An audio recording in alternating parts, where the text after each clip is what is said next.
Thank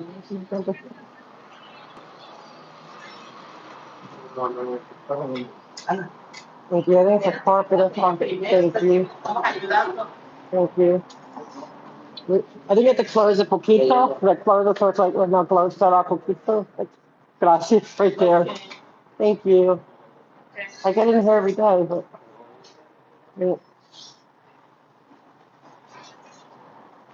Why is it not? The other door? It doesn't open, but it's just no water. Oh. Yeah, I thought was. Cause I come in here every day. Shoot, what the hell? Tapete retroceso. No pasa ahí. Yeah, it's something on the bottom. It's like, it's the metal. Maybe I could try the other door. Oh, oh no, now I got stuck. Now you got both doors. Yeah. Come back out. Ooh, watch out. Oh, yes, I want this thing might go flying. Oh my god. It's locked. Switch chairs? Nope. I come in here all the time. I know. But at the train station yesterday, the thing broke my joystick. The train thing closed on it. What about the other door? Yeah, go through the other door. Could somebody help me get through there? Thank you. Sorry. Go in? No, I'm gonna go here. Something not working right.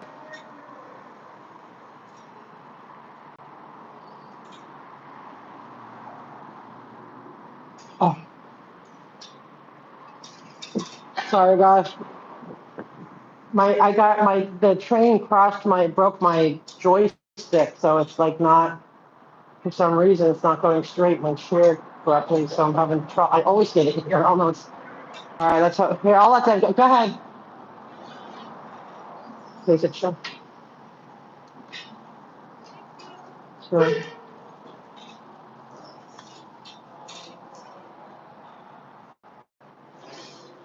Oh my God, like what the heck? I come in here every day.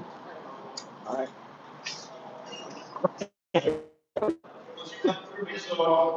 All right, guys.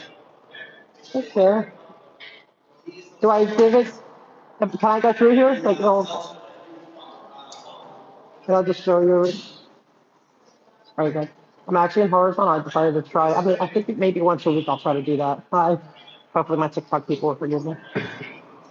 Hi. I'm going to go to the disability commission. It's not in their room. Yeah. You gotta put this through the machine. No, it's fine. Okay. Is this? Yeah. Someone else came through because he wasn't. Now we know that it's. Yeah, it's there. Yeah, disability one. This. Mm-hmm. There you go.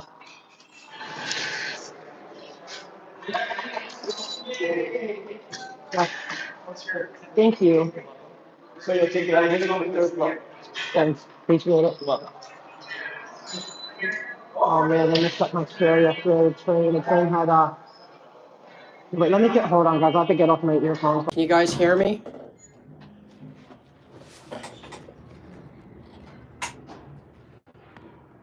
Wait. You can? Okay. Yeah, we're in here. I figured, okay, I'm trying to make, so I know I can't really share it on TikTok and all, but I'm making everyone miserable. In YouTube, so I'm like, maybe once a week, I'm gonna try and maybe do some, like at least once a week, maybe do in horizontal, and just, it is what it is, you know? So, I know everyone likes the horizontal. But I don't know why I wish they would make it where you can convert it for TikTok easy enough. Oh, thank you, Rubismo. And we have some interesting news. They are going to be discussing, if anyone wants to call in, they are going to be discussing our case. Are they easier to follow here? See, I don't even I'll be honest, I don't really know the difference between the two as far as, I mean, I know they look like visually it's better, obviously, you know. But as far as like what it does, like as far as algorithms and stuff, I don't really know but I just have a lot to update. A lot to update. Oh, shoot. Man, my chair got broken at the Metro. And Metro better, I hope they fix it soon. Because it's making my chair zigzag. But anyway, so we're here at the disability. My chair, the joystick part, because I was coming out of the Metro and it had a malfunction, like it opened up and then closed immediately, crushed it, and so it made my chair crash into it stopped my chair from going, but it crushed it in, so my joystick button was, I couldn't stomp it because there was no way to move it, and I can't even explain it, and it took a while, and so it kept revving and revving and revving, and now this thing's not driving right. So they told me to call Friday. Hopefully the supervisor came and put in the report, and now I know they're putting in notes. I no longer have to go through. I can go through the gate as long as someone's there to help me. I don't have to anymore go through that thing. Okay, we're going to look public comment. Remember this, I won't be able to do my ASMR here because they're like, they stop you.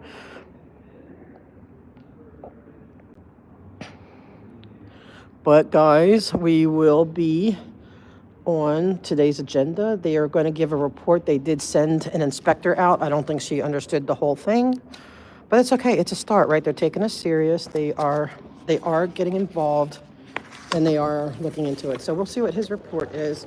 I think it's kind of like not as complete, but I did remind him because they're like saying they're seeing the difference as like, okay, whether it's 48 inches to pass or 60 inches, because it's like, I guess there's different rules between city and county. Oh wait, I'm not seeing chat. Shoot, I can't see chat. Okay. Hey, Maureen. Yes, yep, guys, this is it. But I knew they would take it serious, so they are. And so then, but I said, well, there's still the problem of ingress and egress. So I emailed them back, and hopefully, so they're going to have Kayvon, the lady who helps run this, like she said, they're going to keep them in touch with me. And so, we'll see how it progresses. So these are willing souls here. So my suggestion is let's be, good and just help encourage them to see the way, to keep seeing it. And because they're the first one. Well, I found out Public Works too is taking actions.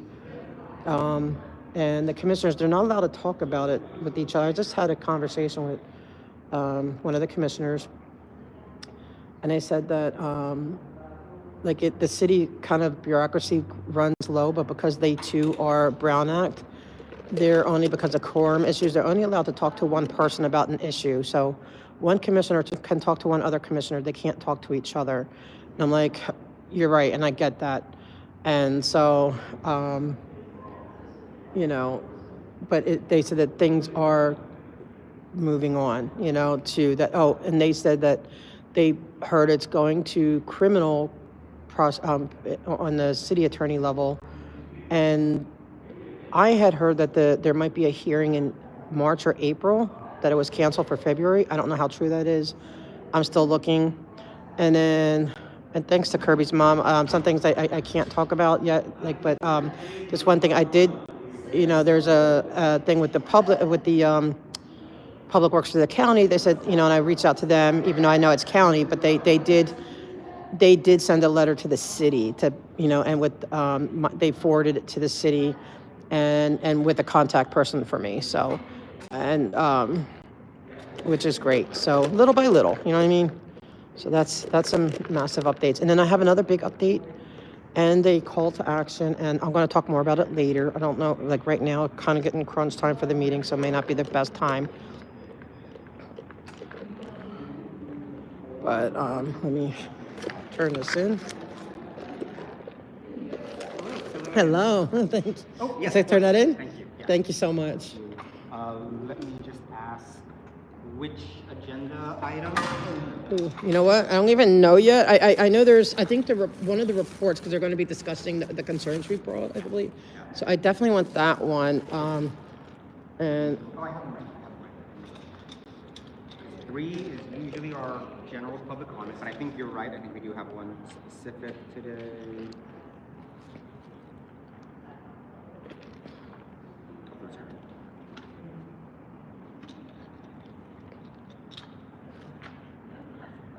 I don't know what else is on. I didn't get a chance to really look at it. I was trying to head up to the bond commission, but they canceled last minute. But so I am behind trying to catch up. But here, when you do your comments, like you do it after they present. So, like if there's something I'm interested in, like I may not take all my minutes, but if I want to, I can just raise my hand because I want to be available to speak on all of them. Yeah. But I definitely want to speak on the one where they're going to be presenting our concerns.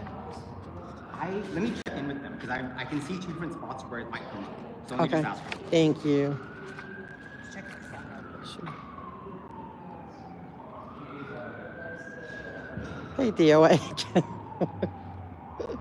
I need to figure out what I'm going to be. But they're taking it. They are going to be discussing. Hi, how are you? Good to see you too. Okay. They're so accommodating here. I love this one. This is the best commission so far. I updated calendar that is on his phone more than likely as opposed to the paper copy. Okay, perfect.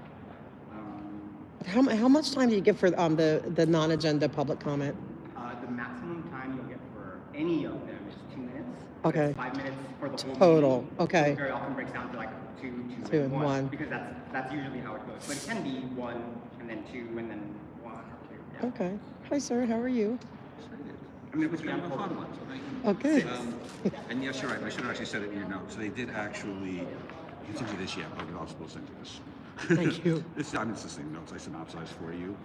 I need to make sure the person that sent it to me is okay to get out publicly. Okay. But, yeah, she is very much focused on the 60 by 60 passing spaces required, planter. Yeah, not one that I wouldn't even complain about that because you can definitely pass by.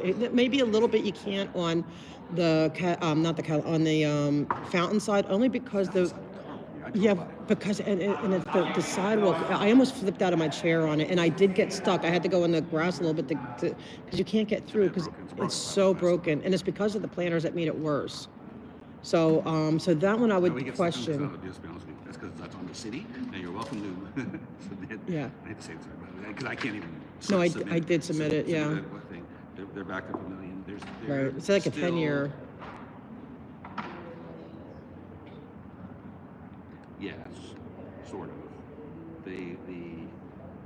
I've heard rumors that the settlement is being possibly renegotiated, allegedly, with the plaintiffs. So we'll see Really? if that Oh, changes.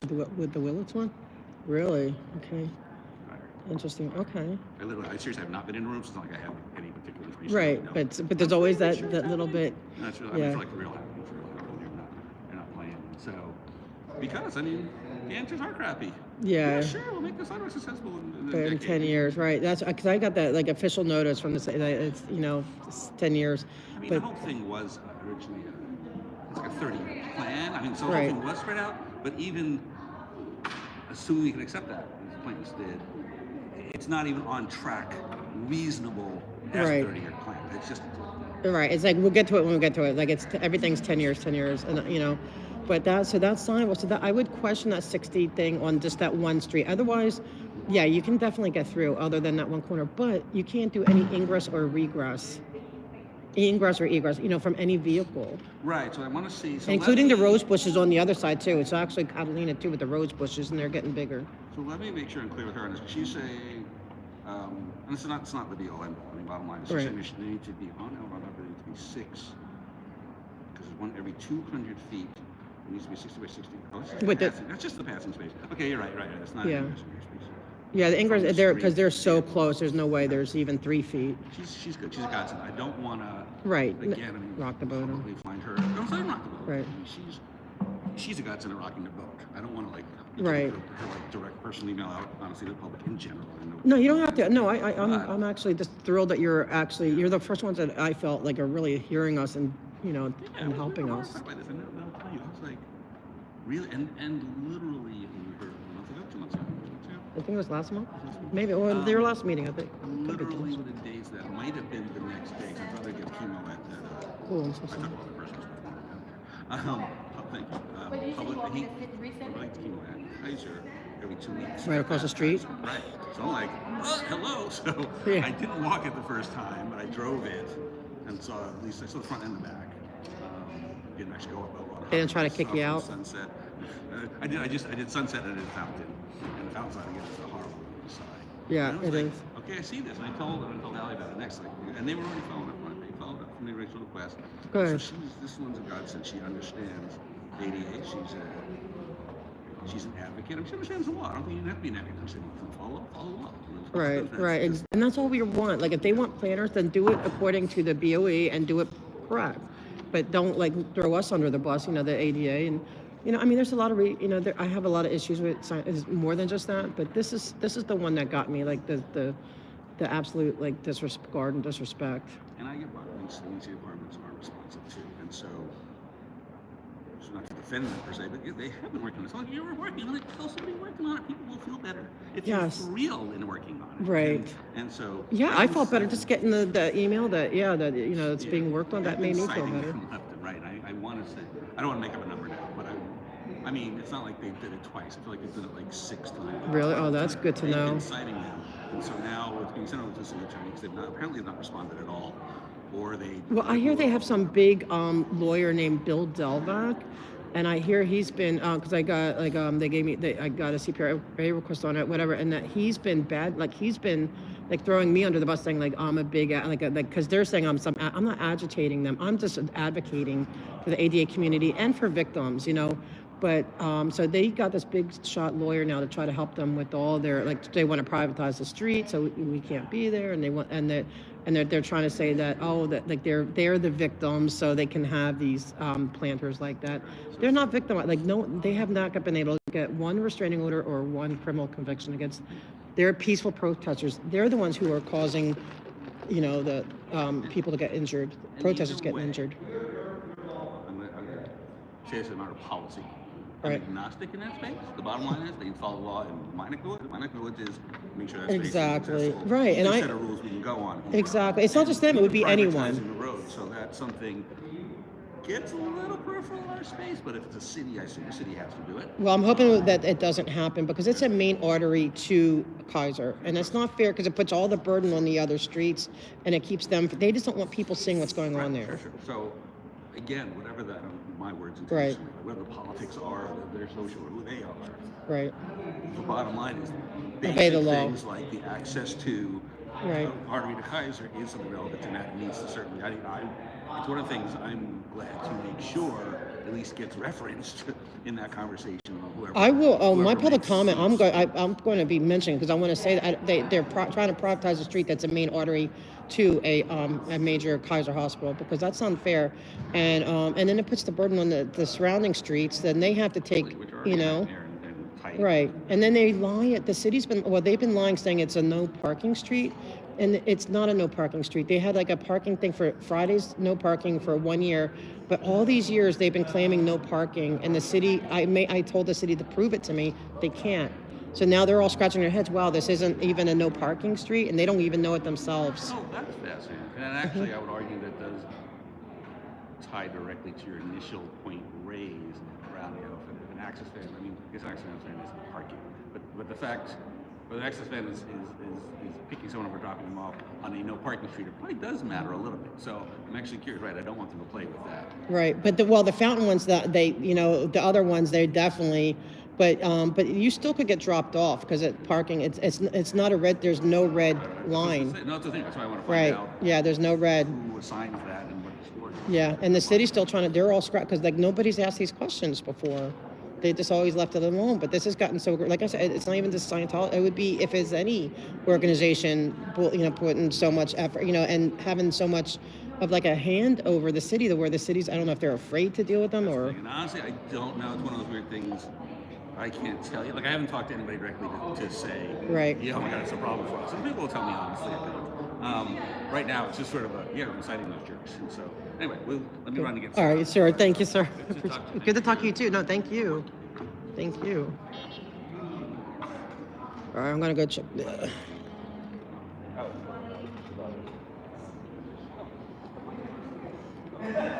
Okay, guys. You know what? I'm not seeing chat. I don't know. Is this gonna be an issue? Like, I'm so used to the vertical. How to get the chat? Oh, hey guys. Okay, yeah. So that was interesting. He's the head of this. He's the head of the commission. Oh, thank you guys. So I'm missing chat, but so they are doing. They're going to be talking about it. But I brought it to his attention that they didn't do a report on the ingress egress issues. He goes, you're right. He goes, I looked at it. He goes, but he goes, the person who's actually helping them is really good. So he doesn't want to like throw them under the bus and be, you know, he wants to take it slow. So I said, that's fine as long as, and he goes, but he goes, I like his brother goes to that hospital. He goes, so I would want people to get through. And he goes, I definitely see it. Oh, wait, was it? Oh, it gets disappears. Okay, that makes sense. I've just never, because I think I did one meeting once on, horizontal, and I realized I couldn't transfer it. But you know what, this one, I guess, because you get to hear, at least hear these people are normal. You get to hear it first, then you can comment. But he told me he would be happy for me to mention that you can't, that street for privatization is a direct contact to Kaiser. So he goes, he would appreciate that being, like he goes, well, he goes, that's good to know. So let's just remind them. But yeah, see, I'm telling you, I knew they were receptive. Oh, thank you, DE. Guys are sweet. Everyone helping out and doing this and coming to these meetings with me. And thank you guys. You're very sweet. You guys are like, so encouraging. I appreciate you. Yeah, I feel things. Well, he says that they've been. I'm going to ask for updated citations because they've been given citations. This one starts at 2. Amy, are you on line to talk? That they're going to be up the waz. That they're being citations up the wazoo, and that. But he goes, I guess there's a political element, but he goes, like, it seems he doesn't talk to anyone, but he goes, he does feel that the city is trying to do something. He goes, they are, and he goes, it has been referred to criminal prosecution, but he didn't know about Bill Delvac, so, we're going to have to, oh, okay, Amy, you're with us in spirit, though, that's, and, I forget what I'm saying. Oh, Bill Delvac. So I am, hey, Holly. So I'm going to have to really get that message out about Bill Delvac and him, I don't know if DOA is still here, but like how, does DOA even know, like how that lawyer just sent that information as if all that stuff is true. And I take, because I come here, I'm very respectful. I speak my piece, but I just had, like I said, a conversation with one of the commissioners, and of the Public Works. And I'm not, I assured him I was not filming, so I'm not going to, say too much about it because I think he was talking to me in private, but. It is definitely getting the attention of the city. He wants it resolved. He agreed. He goes, see what it is. They're all going down there. This commissioner, he went down there. The other commissioner, they've been going down there. They're checking it out. Things are happening, but because of quorum issues, they're not allowed to talk to each other. Gonzo, it's a good question because I definitely want to put in a complaint. I absolutely want to put in a complaint. Because it's defamation. It's especially for me. It's like, okay, just call me a mean agitator and all this, whatever. That's bad. I said that's bad enough because they're trying to ruin my reputation with the city attorney, and I'm trying to build. I'm here trying to build bridges. Yeah, I know I'm a pain in the butt. Coming here with the same issues, but me. I try to. They did. They made it on they just went and did it, Amy. Yeah, yes, because because it's a Brown Act thing. Like I had the same thing when you're on a neighborhood council. So say they have five members. You can't have more than almost a quorum. So like there's one, like, because like if you're on like a legislative, if there's 60 people, you could talk to like 20 people. And so, but for them with 5, they can only talk to one person about it, because anything more than that, it creates a meeting, and you're not allowed to have any meetings without an agenda. You know, it has to be advised to the people. So they're not allowed to sit there. And I know that, I wasn't even really thinking about that aspect of it, but I know it's always like, even with neighborhood council, I would warn, like they'd be sending out emails to everyone on the thing, and it'd be like, oh, what's your opinion on this? And like, I like the brown, I'm like, be careful, we're creating a meeting here, and even on social media, like if you have like 4 people of the thing, talk about an issue on a Facebook or Twitter or whatever together on the same thing, that could be considered a meeting, and you got to be careful because they would use that against you, But I was told that that Corson does work very hard. He's a very hardworking. That they're all working like diligently and stuff. Which okay, and they are hearing us. I think they don't like the real derogatory, and I'm like, well, like especially when certain ones come with certain language skills, whatever. I said, well, that's not us, and they know me. I'm going to stand on business with being respectful, and I may not like what's going on, but I'm going to be respectful. So, because I always believe you get more with honey than vinegar, but anyway, it keeps disappearing. It's going to drive me bonkers. I don't think I like this horizontal one, but you guys still there? Oh, there it goes. Oh, Daniel. I think it's Daniel Reardon, Reard. I don't know, something. Okay, so I just scroll up. Okay. And so yeah, so they definitely. He said that after the meeting, he was so upset about it, he immediately put in about it and got the ball rolling. So he's like, no. He goes, it made an impact on him. He was very upset, and which is great. So guys, if you, good, I'm glad you listen. At least you can hear, right? So if I can't see now, what was I going to say? So we have to definitely mention, because I told him he didn't know about he didn't even know about this. He goes, it would make a possible difference. But I said, there's definitely not a red line on the street. Like, they want to say it's no parking, but the city can't prove it. So he's like, well, this is really interesting. Like, he wants to know more. So I'm hoping that we get to where the city will finally say, no, that is not a no parking street, and the city can reclaim its street. But then we just got to really push against this privatization. Like, that is the fight right now.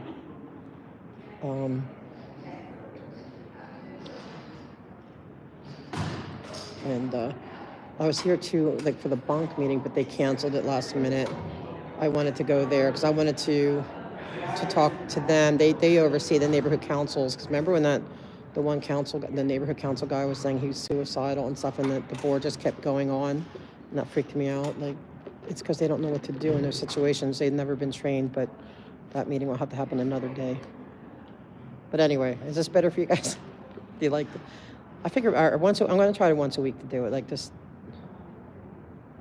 Oh, thank you, Marie. Thank you. And I like the green hearts for St. Patty's Day coming up. Feels weird being here for like this late in the day. Hey, Whiskey Moon. So yeah, I think I feel like it's going in the right direction. And he's like saying that they said that, yeah, they are. He says he thinks it might be up to 12 citations at this point. And he goes, they're definitely not responding to it, but they are through this lawyer. But Amy, you're there, right? Maybe, I don't know. Does the world need to know that? I wonder what his clients would think about him defending Scientology. Okay. Oh, you can see. Okay. See, I wish they could have a platform that would just broadcast it on different ones. But yeah, Amy, right? Like, I don't know. Like, I'm thinking that maybe I don't know. I don't know if part of me wants to reach out to him, but I think maybe he doesn't know. Like he might just be seeing them. Okay, it's a client. They want this and that, and believing.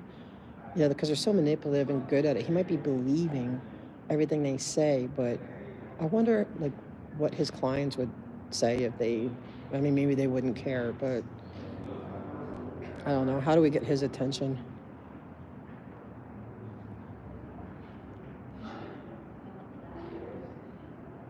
But Amy's good on it. The X. I get on there every now and then, but. Oh, JB808. See, I'm not seeing. I just see one thing, but I don't see context. Like. Okay. Oh, okay. Now I see. You scroll up. I'm starting to follow you and Mona virtually like a deadhead or. Oh, JB808. Thank you. That's so sweet. I needed a laugh. Thank you. I'll have to scroll up.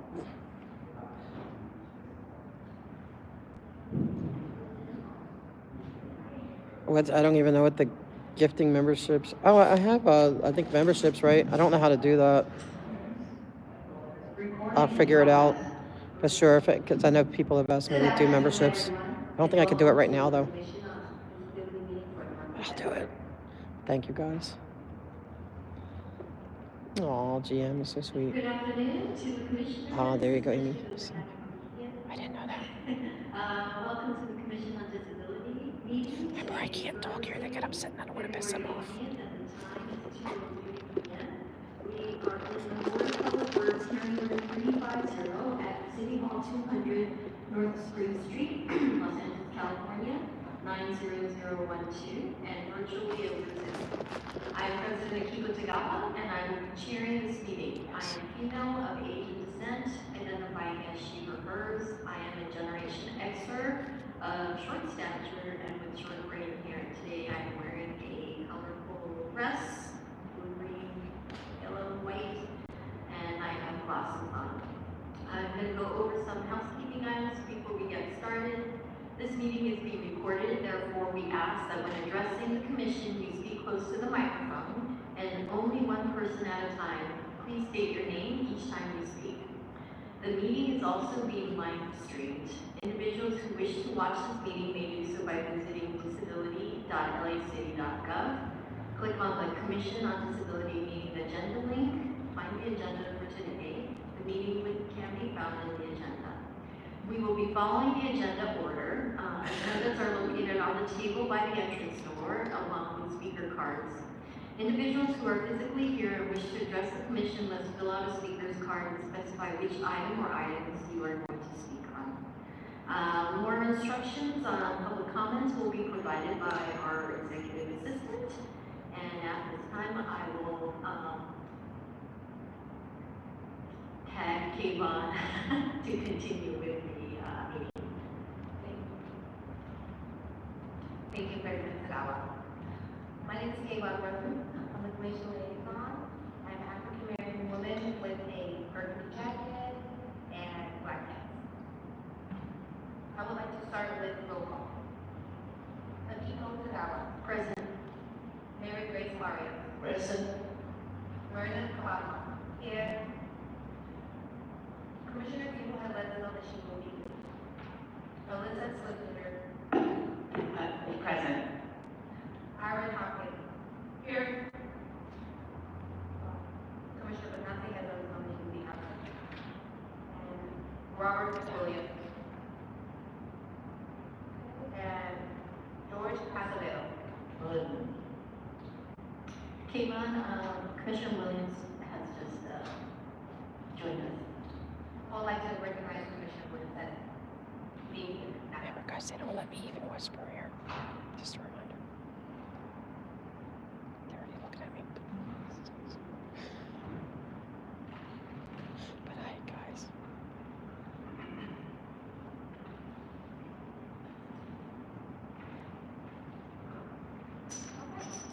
I'd like to start with item 1. Request for teleconference option pursuant to AB 2449.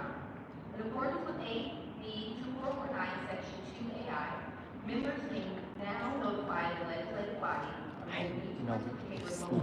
with you, but I went ahead and listed you for 6 because that's where she'll be responding to it. But if any other time, anything else, let me know. I'll add it to your card up there. Obviously, there's more items before 6 and maybe 1 or 2 after, but just give me a tap. And Thank you. Thank you so much. There were no commission members attending the Commission on Disability meeting virtually. Okay. Item 2, approval of the regular minutes of meeting minutes. The commission reviewed the minutes of the November 2024 regular meeting and, sorry, I got ahead of myself. Please take a look at the 2024 meeting. You have the table of contents in your folder to find where the minutes are. I like the tabs. Thank you.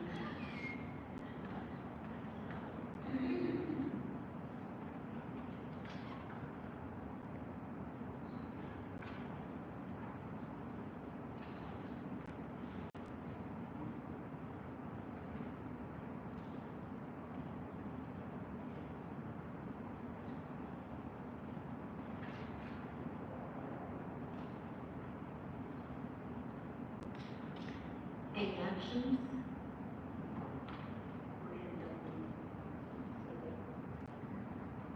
Commissioner Kamala first, Commissioner Mario second. Any discussions? None? All in favor?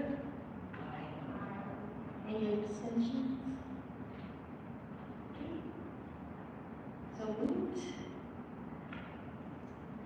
Item number 2. Item 3, public comment on items not on the agenda, or items not on today's agenda but under the commission's jurisdiction. Members of the public who wish to speak on items shall be allowed to speak for up to 2 minutes per item, up to a total of 5 minutes per meeting. This item is for information.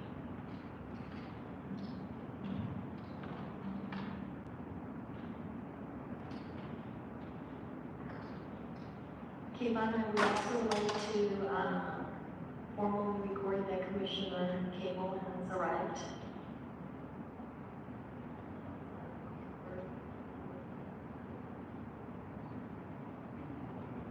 Oh, I do want to do public comment. Huh? Is that like this regular public comment? Yes, definitely.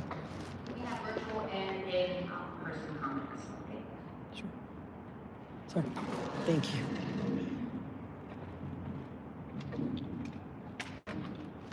You want me to hold the? Yeah, I could do that. Good afternoon, commissioners. And I just want to thank you. This is the first time ever that I've come to a city commission, well, fire kind of too, but where I felt heard, listened to. You guys make great eye contact. So many times they'll be talking and they don't do that. So I appreciate you. And the fact that you actually took what we were saying seriously and there's next steps. I just want to give you that thank you for that. But I want to continue with the same thing. The planners are still there.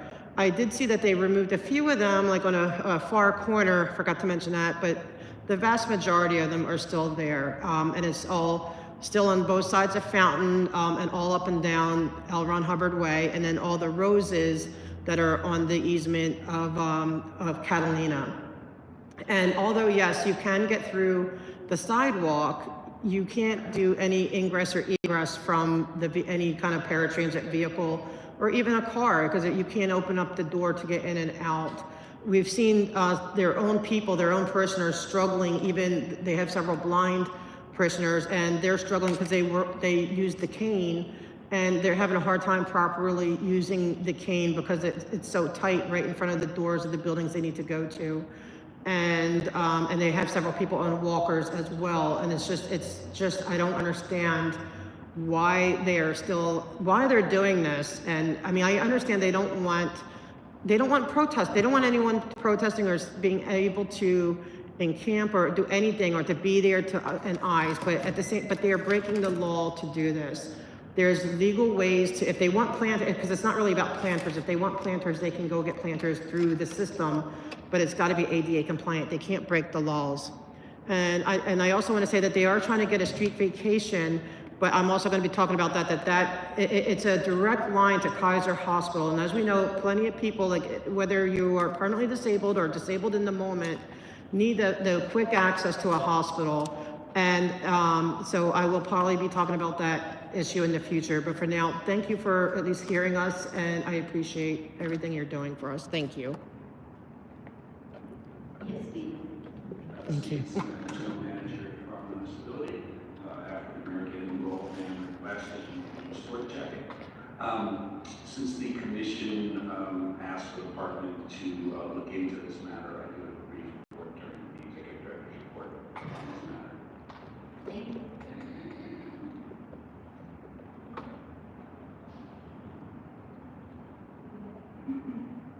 We are ready for our next public comment. You may begin when ready. Thanks, guys. Thank you. Can you hear me? Yes. Thank you. And as a description, I am an older woman. I am paraplegic. I'm a full-time wheelchair user. And probably use my jammies today, so I'm not going to describe that. But again, like Adelaide was talking about, I am very thankful for the fact that you are taking our comments seriously.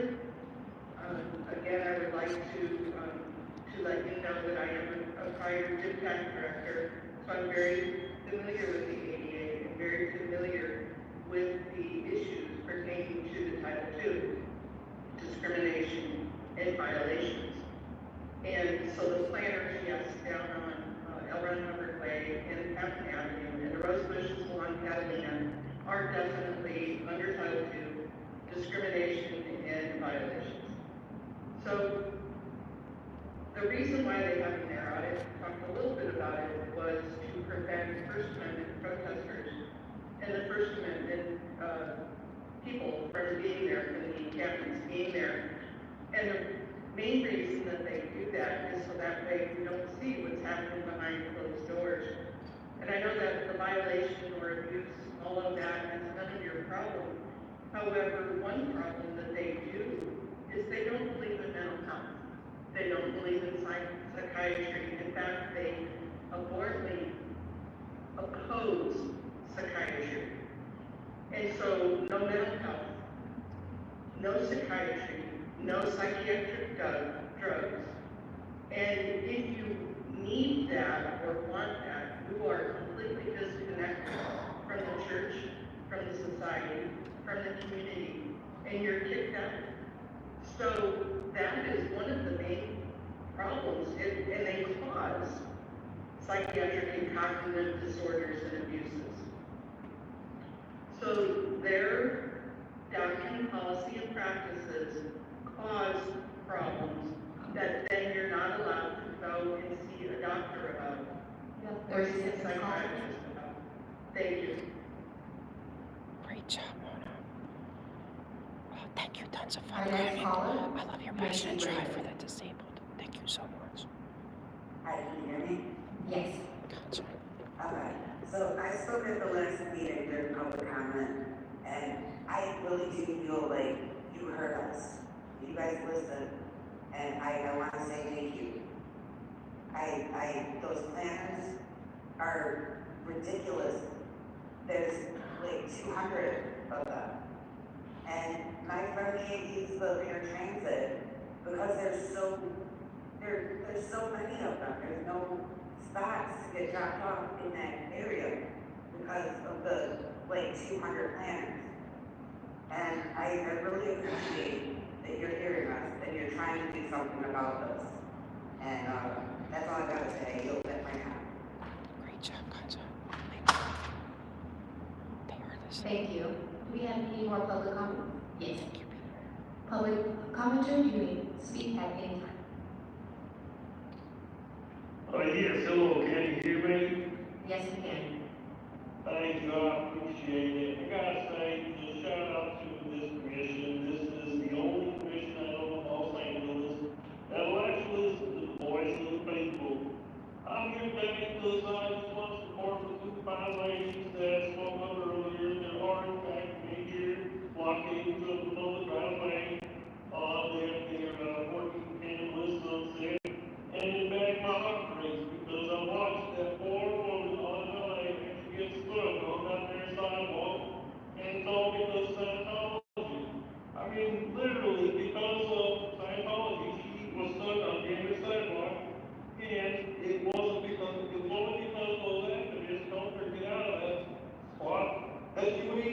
able to go back home. You don't understand, my heart broke out for her. She literally was stuck there in trash. Why? Because Scientology blocked the public right away. And in fact, as you the court case out there, all you know to this, 24 CKCM 0383701. And that is trying to remove those same blockades. And guess what they did? The corrupt city attorney prosecuted him over a bogus vandalism charge because they're trying to clear up the public right away. I ask this commission, will you please do your job? Please. There's people out there suffering because of the cold. They're blocking the public right away. Colin, you have 30 seconds. And it's discrimination to people like I. It's an absolute shame. I know it's all this country stands for, and I'm sure you'll do the right thing. So I appreciate it. Thank you. Thank you, Colin. Thank you, Henry. Thank you. Next caller, you may speak when ready. My name is Sarah Johnson. I'm a 47-year-old white woman with glasses and short curly brown hair and wearing a light gray t-shirt. I am an Angelina living with long COVID. This March 15th marks the 3rd International Long COVID Awareness Day, and I'm asking for your help to light City Hall and other key landmarks in the Los Angeles skyline in teal, the symbolic color of this cause, in order to recognize this devastating public health crisis.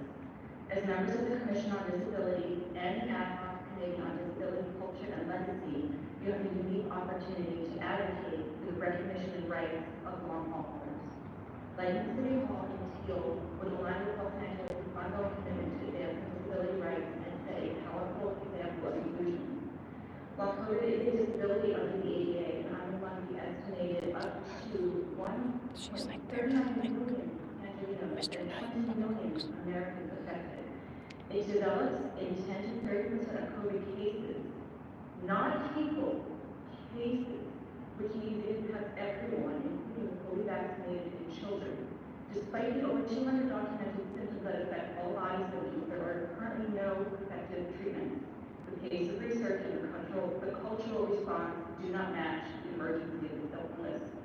Long haulers also face quality of life that's comparable to late-stage cancer, AIDS, and Parkinson's disease, but the services for those conditions do not extend to us. 4 million Americans, including myself, are too disabled to work, And you have 30 seconds. are denied SSDI claims. Lighting City Hall in teal would not only raise awareness, but show that Los Angeles recognizes long COVID as part of the broader disability rights movement. I ask the Commission to use its influence to advocate for this visible symbolic gesture on March 15th. And I count on your support to make this happen. Thank you. Thank you, Colin.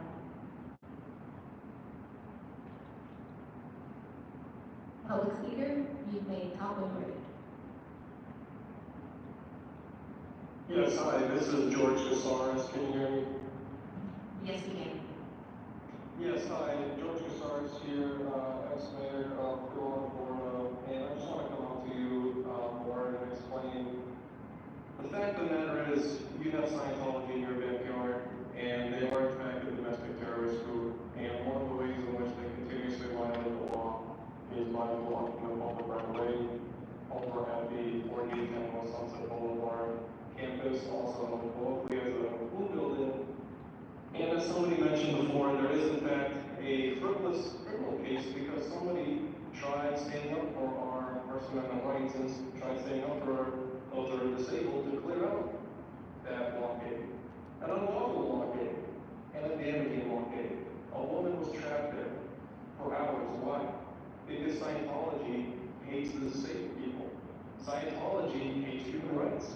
Scientology traffics people, and the FBI raided them and showed as much. Scientology is a criminal racket, and part of the over 50,000 documents that were seized by Scientology, from Scientology by the FBI, included clear plans to overthrow the government, commit various sorts of tax fraud, in which living members today were actually conspirators of. Now I ask you, is that what this board wants to accept? These clear criminal behavior from Scientology on blocking the public right away, as well as countless other real estate rackets.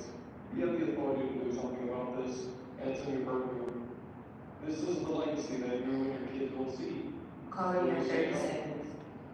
Will you stand up? up to a terrorist group? Will you stand up to child traffickers? Will you stand up to a cult that violates children in the most disgusting sexual manners? Absolute depravity is what Scientology is. That's what Scientology is. Do the right thing. I appreciate it. Thank you. Caller, you may begin speaking.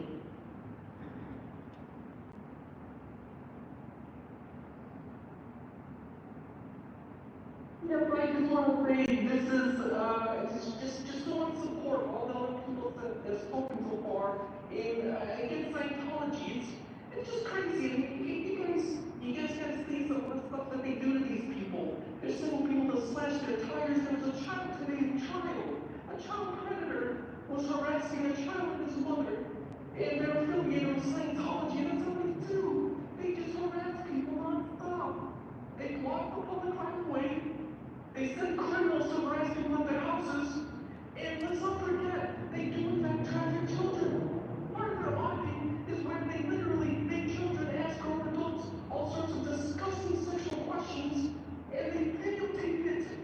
That's called CP. And that's what the FBI found. Lawrence Wolverine was one of those major cases. But it's shown and proved in court that Scientology in fact does this at a grand scale. And that's what people like Tom Cruise support actively and locally. Their very leader is literally right now being prosecuted. When you're prosecuted for human trafficking, child rights, and this is what Scientology is. And you have lobbyists like Bill Delbeck out there trying to paint those activists as criminals and thugs, when in fact Scientology is nothing but criminals and thugs. They traffic children, they molest children, and that's what Scientology is. This board has the authority and the responsibility to go and protect those most vulnerable, the disabled and children. You know now. There is no free culpability there now. You are responsible. Do the right thing. Thank you. She runs the meeting. There are no more public comment. Thank you, Kayvon. Moving on to item number 4. Item 4, presentation from Los Angeles Metro. Richard Alcazar, Office of the Civil Rights, Racial Equity, Diversity and Inclusion Office of Chief of Staff, and Hector Gutierrez, Senior Manager, Office of Strategic Innovation at LA Metro, will discuss accessible transportation for the 2026 World Cup and 2028 Olympic and Paralympic 2028 Olympic and Paralympic Games, and the plan for the LA Metro Transit Center and how it connects to the LAX automated people mover transit system. This item is for discussion.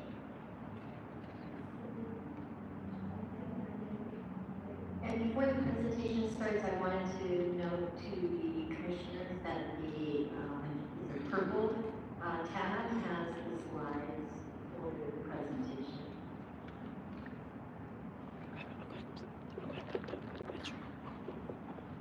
Great, thank you so much, everyone.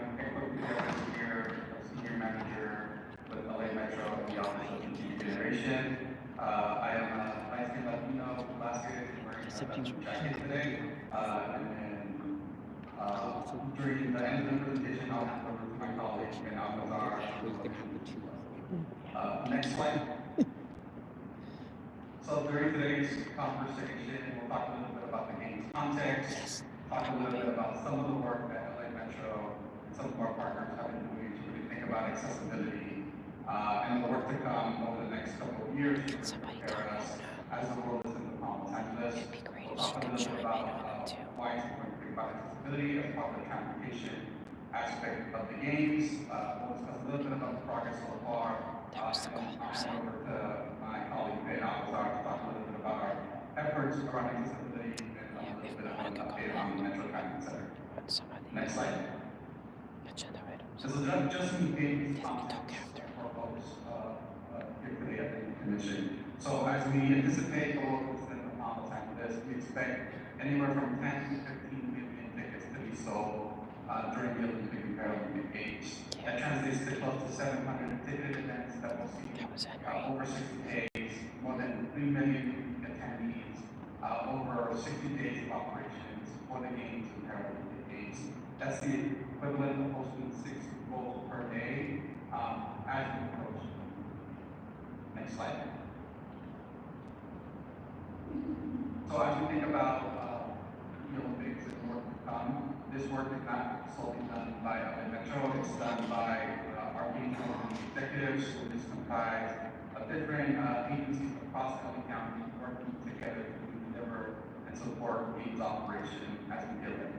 That includes LA 28, which is the organization thinking about transportation commitments, some of the venue operations that we'll see across LA County, and then it also includes our regional partners like SCAG, Caltrans, the LA Department of Transportation, MetroLink, City of Los Angeles, who are really working to think about the various components that will make the games a reality as we approach 2020.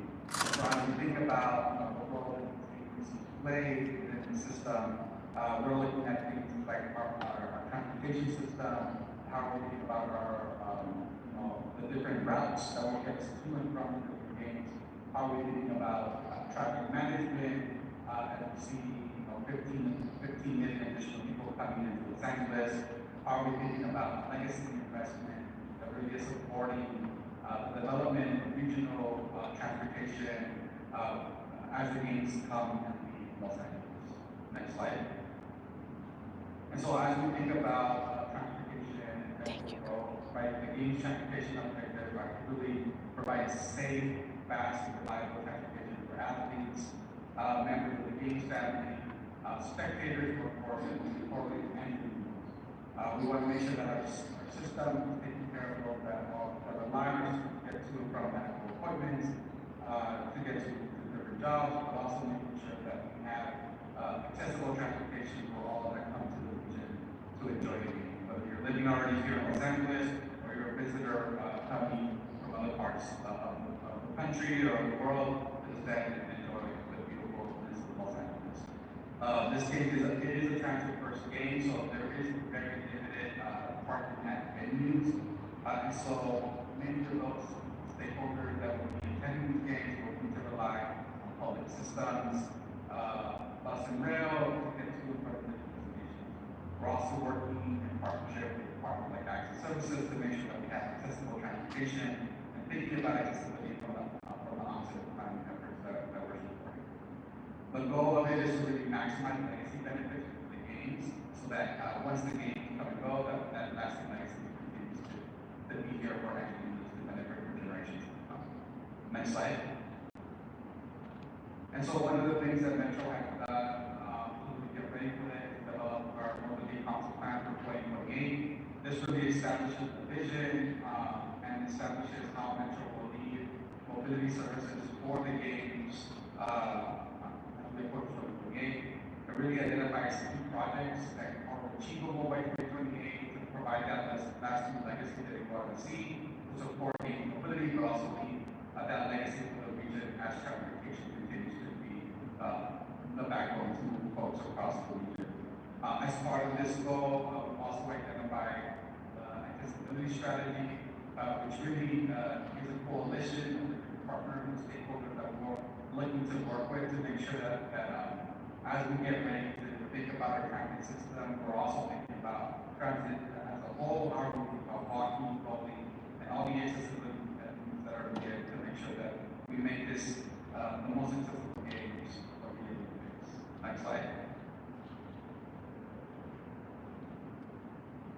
And so some of the kind of key accomplishments as we prepare for 2028 and the mobility council plan is, we've been able to secure close to $139 million from our Reconnected Communities grant. We're also advocating for additional funding to come into the region to support, funding to support that legacy project that we'll see across Los Angeles County, from investing in mobility hubs to investing in open lanes, to really supporting that lasting legacy that we are working towards. What we've done so far is we've prepared scopes, schedules, and budgets, pursuing funding across the board to make sure that we are preparing ourselves with those conceptual engineering documents, to fund some of those funding projects, develop revenue generation ideas to make sure that they're able to fund projects that are not yet funded, but are working to again leave that lasting legacy. This has been done in coordination with the executives, federal, state, and local agencies that are coordinating to seek out that funding. And we're currently in negotiations with LA County, the organization to develop an MOU that really enhances and defines metro services during the 2020 games. Next slide. And so as we begin to think about various work, this is just an example of the work that Metro is doing in various subcommittees that have within its agencies to coordinate work, not only with the city family, but other kind of regional partners across Los Angeles to make this work happen. We're thinking about means governance, operations efforts for bus and rail, how are we thinking about our supplemental bus system that will help enhance transit services for spectators and folks that rely on our system to get to and from destinations. We're thinking about things like wayfinding, universal design, ticketing, customer experience, and all aspects of work to make sure that we are thinking about all the different components to make these things happen. There are more than 20 subcommittees that are comprised of Metro and 8 mobility executive partners that are really moving this work forward to make sure that we have not only the successful games, yellow testing, which really support robust legacy investment for the community. Next slide. And so really the goal of the accessibility strategy that we've developed so far is to really enable persons with disabilities to be safe, dignified, connected, as independent as possible during the games. The goal is to build an inclusive and equitable transportation system for all, as the world is on Los Angeles. Next slide. And so when we're thinking about accessibility and Metro's goal to deliver accessible games, we're looking at the focus, which is the focus of the accessibility strategy, which is how do we get our targeted riders, folks across LA County to rely on our system, that want to get to games, from the transit hub locations that will be across LA County to the security and screening areas before entering games and participating in the largest peacetime gathering of the world. And so really the strategy that we've been able to develop takes into consideration that kind of journey that will take to get to this. Next slide. And so as we think about the accessibility work in play, one of the things that we're looking at, how does it intersect with different work streams in development? So an example with the games and systems, this is taking additional buses that will come to the weekend, how are we making sure that they include accessible buses, right? We're looking at key stations in places like downtown, Eagle Station, Interstation. If you've been to some of those stations, they're not the most accessible. So how are we using this opportunity to really make sure that accessibility at the forefront at some of those investments that we're making now that again meet that legacy benefit for Angelinos as we think about that. Wayfinding, digital accessibility needs, and some of the improvements like tactile lighting, different technologies and things are things that we're exploring across different mobility hubs that will be seen in investments that we get ready for 2028. And then we're also just thinking about some of those transit dependent first last mile connections, right? Park and ride locations, how are we making sure that we're coordinating with access services to make sure folks can get dropped off at venues, and so we're working across our gating mobility subcommittees so we can identify and take inventory of what the accessibility are to consider the work that we're doing. Next slide. And so some of the things that we've been able to do and are planning are really implementing targeted inclusive design strategies that support people of all abilities. We're making sure that mobility for Angelinos that are already using our system and people that are visiting are integrated and connected seamlessly with the broader transportation network that is served by Metro and our other regional providers across the region. region. And we're also thinking about accessible transit options, including paratransit, multiple buses, and designated accessible routes to make sure that once folks get to the screening area, we're thinking about accessibility across the board. And so our hope is to really think about improving wayfinding, improving digital access, and using some pilots that we have in the pipeline to really support that. Next slide. And so what have we done so far? One of the things we've done is we've identified the requirements and guidance. We've established some goals and objectives about how we're going to make sure that we have accessibility embedded from the onset across different work streams. We've developed some initial estimates about spectator demand for accessible transit needs that will happen during the games.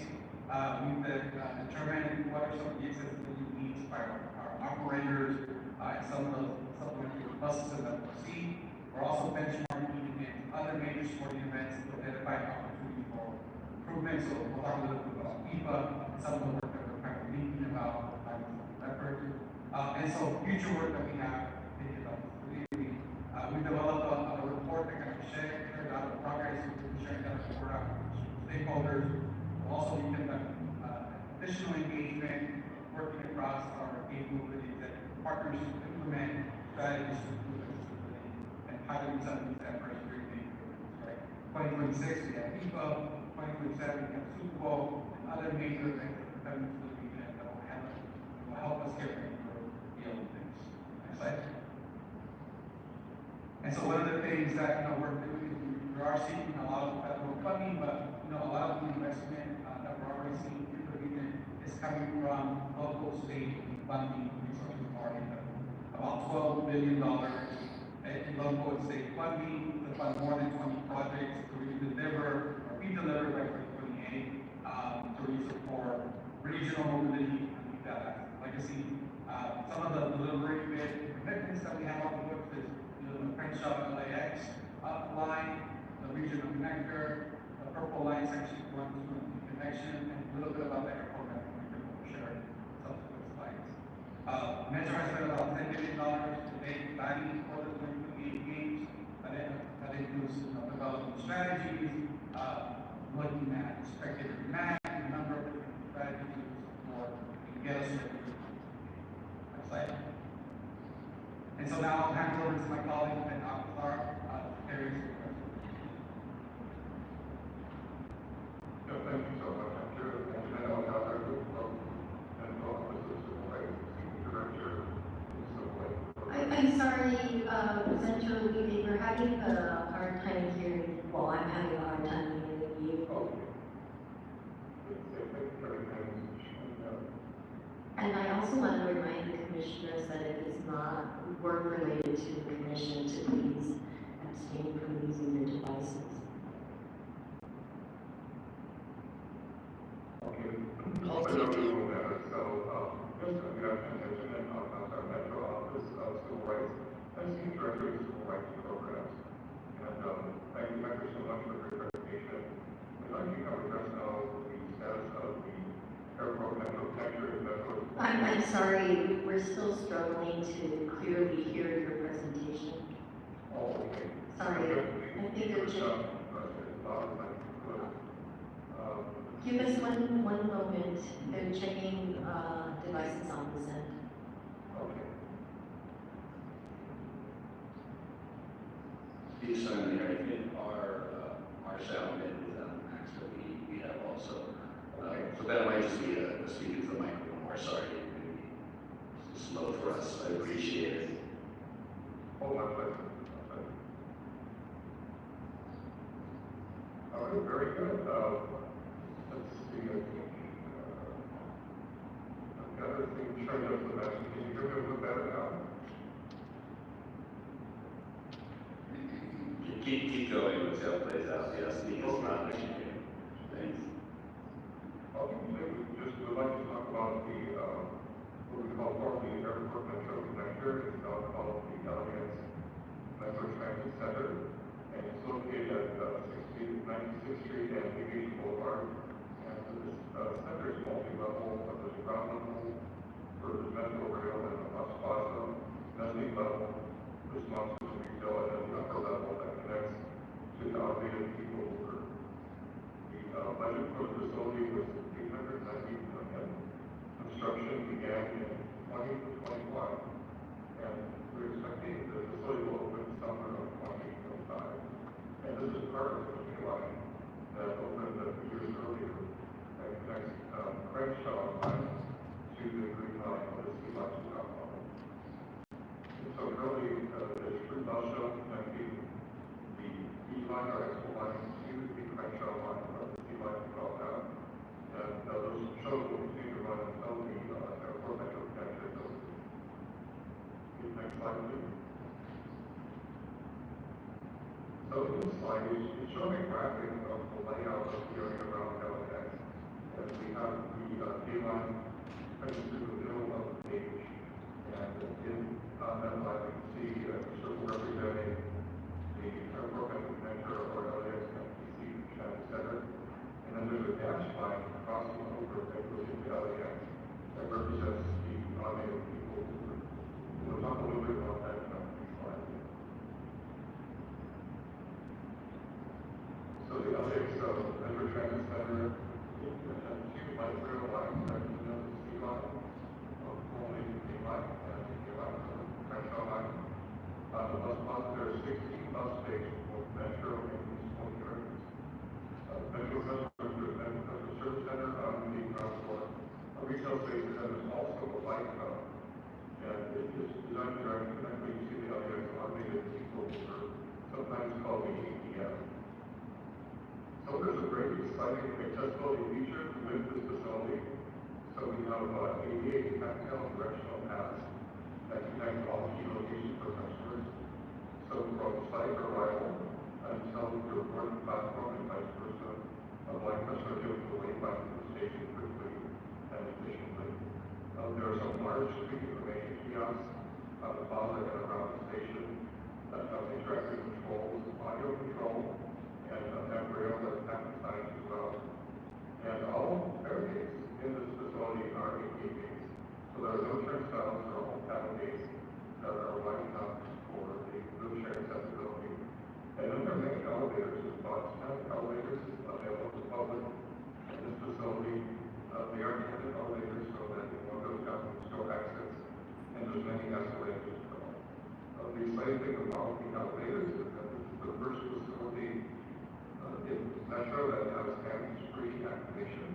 So for a person who's unable to activate the call button, there's a push button that can be activated through working with the mobility device or the device that will call the elevator. And so we're really excited about this. Watching this and testing and seeing the design is good and taking how we can improve it. Our plan is to roll out hands-free access elevators throughout the metro system over time. So this, our core metro will be our first try and very interested in customer feedback and how the design might be changed or improved to help use the elevators. Next slide, please. Okay, so we talked a lot about universal design. Metro really want to talk about universal and inclusive design and a human-centered design approach. And so that means that when you're designing something, when you're planning something, that we involve customers, especially customers with disability, to provide feedback and steps in that design process. And so we use this human-centered design approach to develop the ADA tactile pathway and also other feature limitations and feature problems that are also hands-free activation and many other features in the station. So these key opportunities that we have now have listed, so we have capabilities of rail and BRT stations and bus stops through better accessibility. We have inclusive digital information and information technology, including LED, which is limited image efficiency. So we have the ability to provide information in multiple languages. As our customer service center, if a person calls in, we can get a translator on the line from a number of languages to help connect with that person. And we increase our LED accessibility and time design flexibility with our signage and providing methods for people to understand information in other languages. We do a lot of sensitivity and awareness training. We're rolling out sensitivity awareness training for our staff.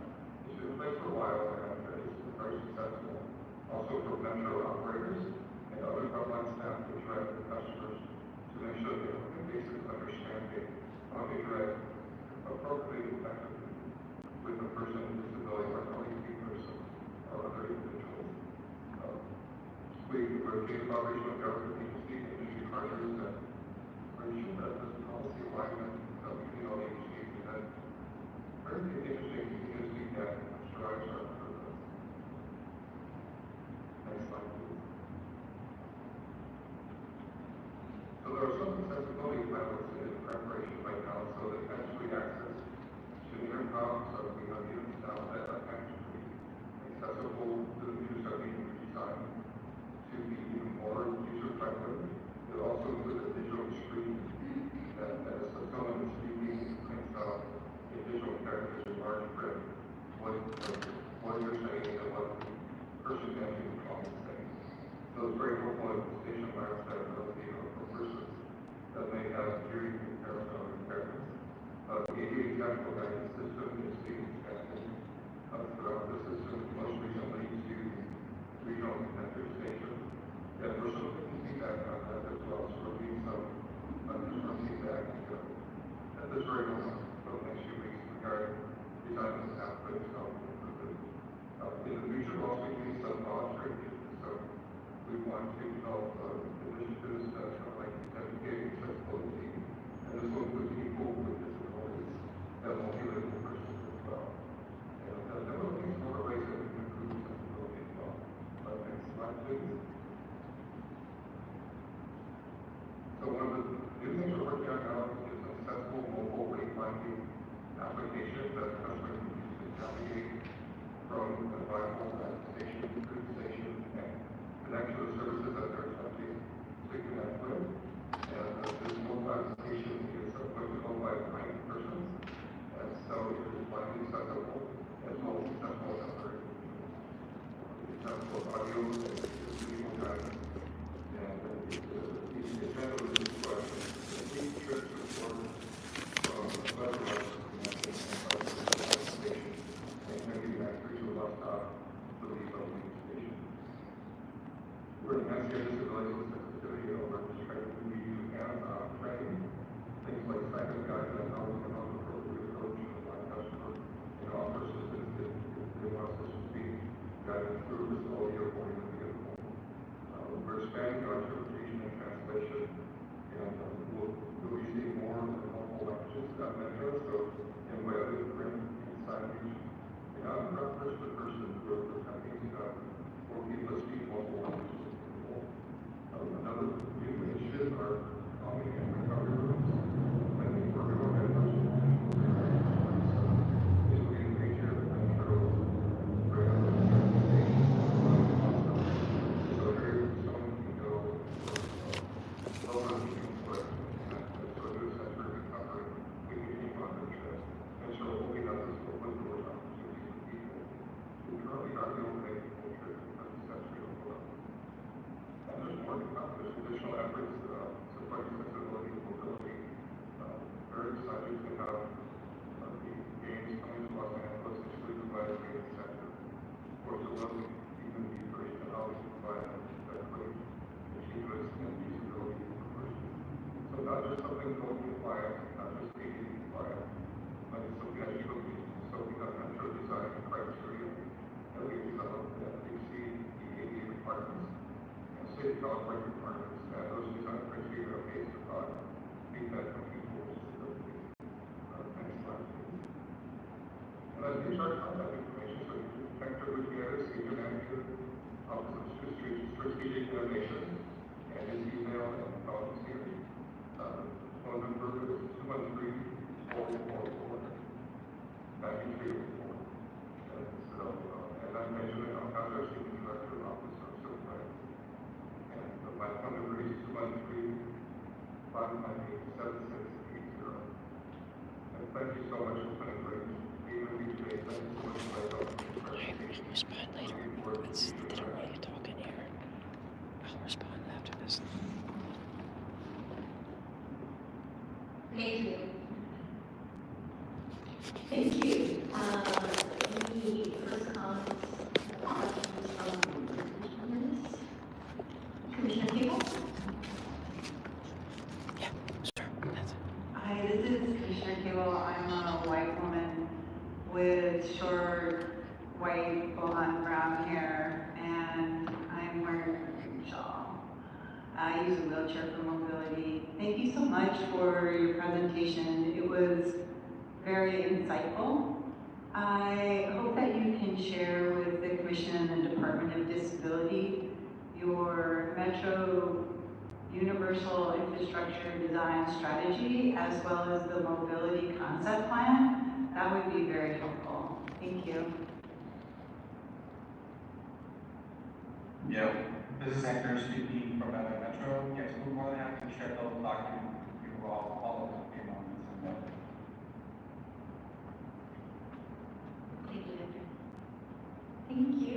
Any other questions or comments?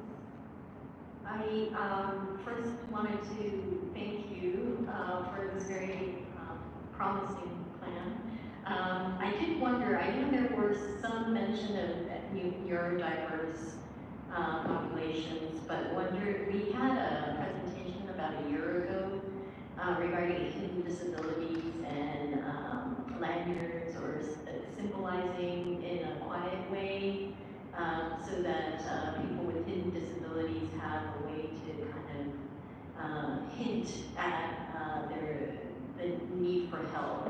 I had then, a follow-up to that, had heard that Metro had their own way of managing hidden disabilities, so wondered what that might be.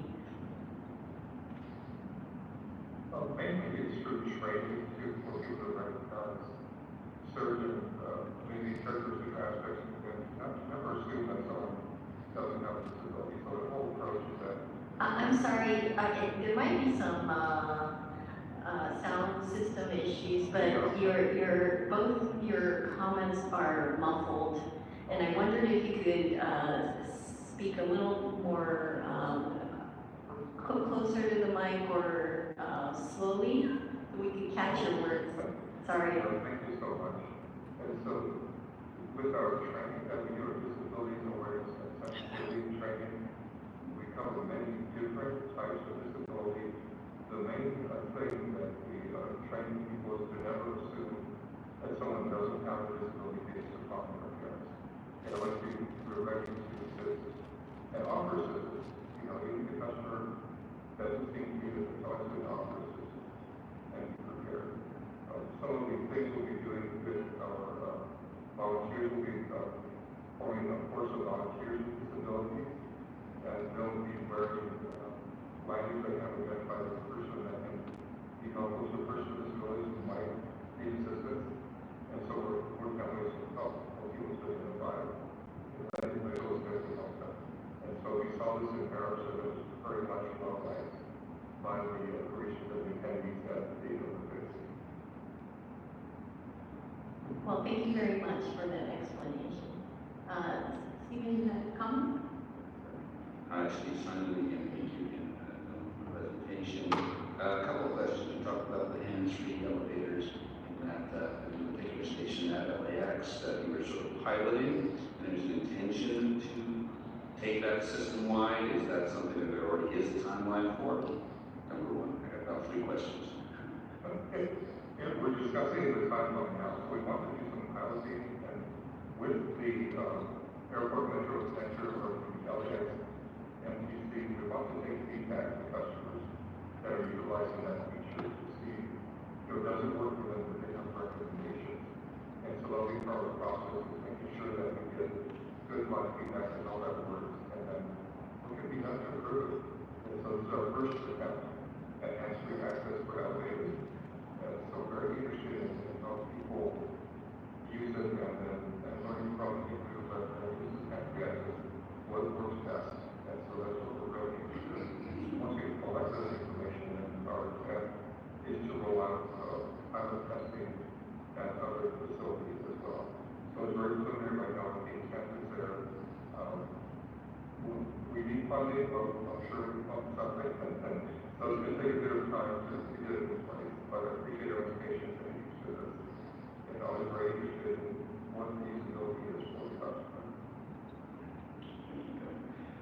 Thank you for that answer. And I will say from this perspective that Metro traditionally really stood out trying to get any public input around accessibility and other issues and inclusion more broadly. So we appreciate you doing that. This commission has actually wanted to sort of site visit one way or another to create that connector space. And we were talking about a year ago, it was mostly a hole in the ground and wasn't something that could be revisited. So we'd love to revisit that conversation, perhaps offline for some scheduling opportunities this commission can have their input in that space and check out those elevators and other ingress and egress issues. So we can, the department will have the challenge for that. I think you said the timeline is this summer for facility opening. So maybe sooner, I don't want to promise, there's many things that can be done for some professionals because way that approach like this. So we want to make sure it's close to perfect and we can be close to each other. And my last question is, you mentioned the awareness, sort of accessibility and inclusion awareness training curriculum. Is that something, apologies to everyone, any interpreters, I'm going to start my sentence over from different direction. I know Metro is working actively with both the City of Los Angeles, various departments, and LA 28 on sort of bigger picture AIDS issues and planning.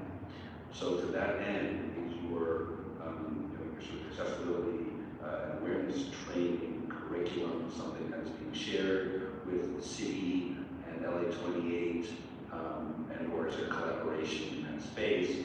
And whether that answer is yes or no, if there's an opportunity for this commission to participate in a way in that conversation, if that is an ongoing, evolving curriculum, I would think this commission might be interested in doing so. That's actually yes to all of your questions. And so we've offered to share the training and we're very interested in collaboration. And we're especially interested in feedback and flexing guidance on how we can change and improve. As we learn things, we can do things. And so in the case of neurodiversity, we thought that maybe this common from roles where there was an opportunity for people to use the system who previously could not because there was just too much input. Too much input, so they need to place to kind of, calm down and relax and keep on attention. And so there's many opportunities, we kind of see that we see that what's required by ADA and state of California, but we still have a long ways to go because we're not done with it. And so there's a lot more that we can learn about how to support this thing.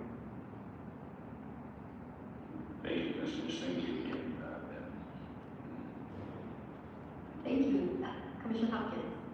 Oh, Commissioner Kabamba, and then Commissioner Hopkins. Hi, Commissioner Kabamba speaking. And I don't know if this question is directly there to you, Hector or Benjamin, but it's a great presentation, but all I got is a lot of generalizations and a lot of planning and piloting. Are any of these in concrete plan defined already or piloted? Because I hate to see the events to be the actual pilot events. So you can give us, if there is any to give now, as definitive time plans or actual testing going on already on with $10 million of planning. Do we have anything to see already in concrete? Thank you. Yeah, I can speak to that, Ben, and yeah. In terms of the document that we have developed as part of the accessibility strategy has in that document which identifies roles, responsibilities, and actions that can be taken by Metro and various departments, 2028, Department of Transportation, other stakeholders that are part of the DMV to really actionize and think about accessibility. A lot of the work that is already happening, right? We have a lot of contracts and bids out there that help us get ready for the games. Have embedded some of that technical kind of language and expertise that are required to think about implementation. Some of the funding that we secured through our connected communities under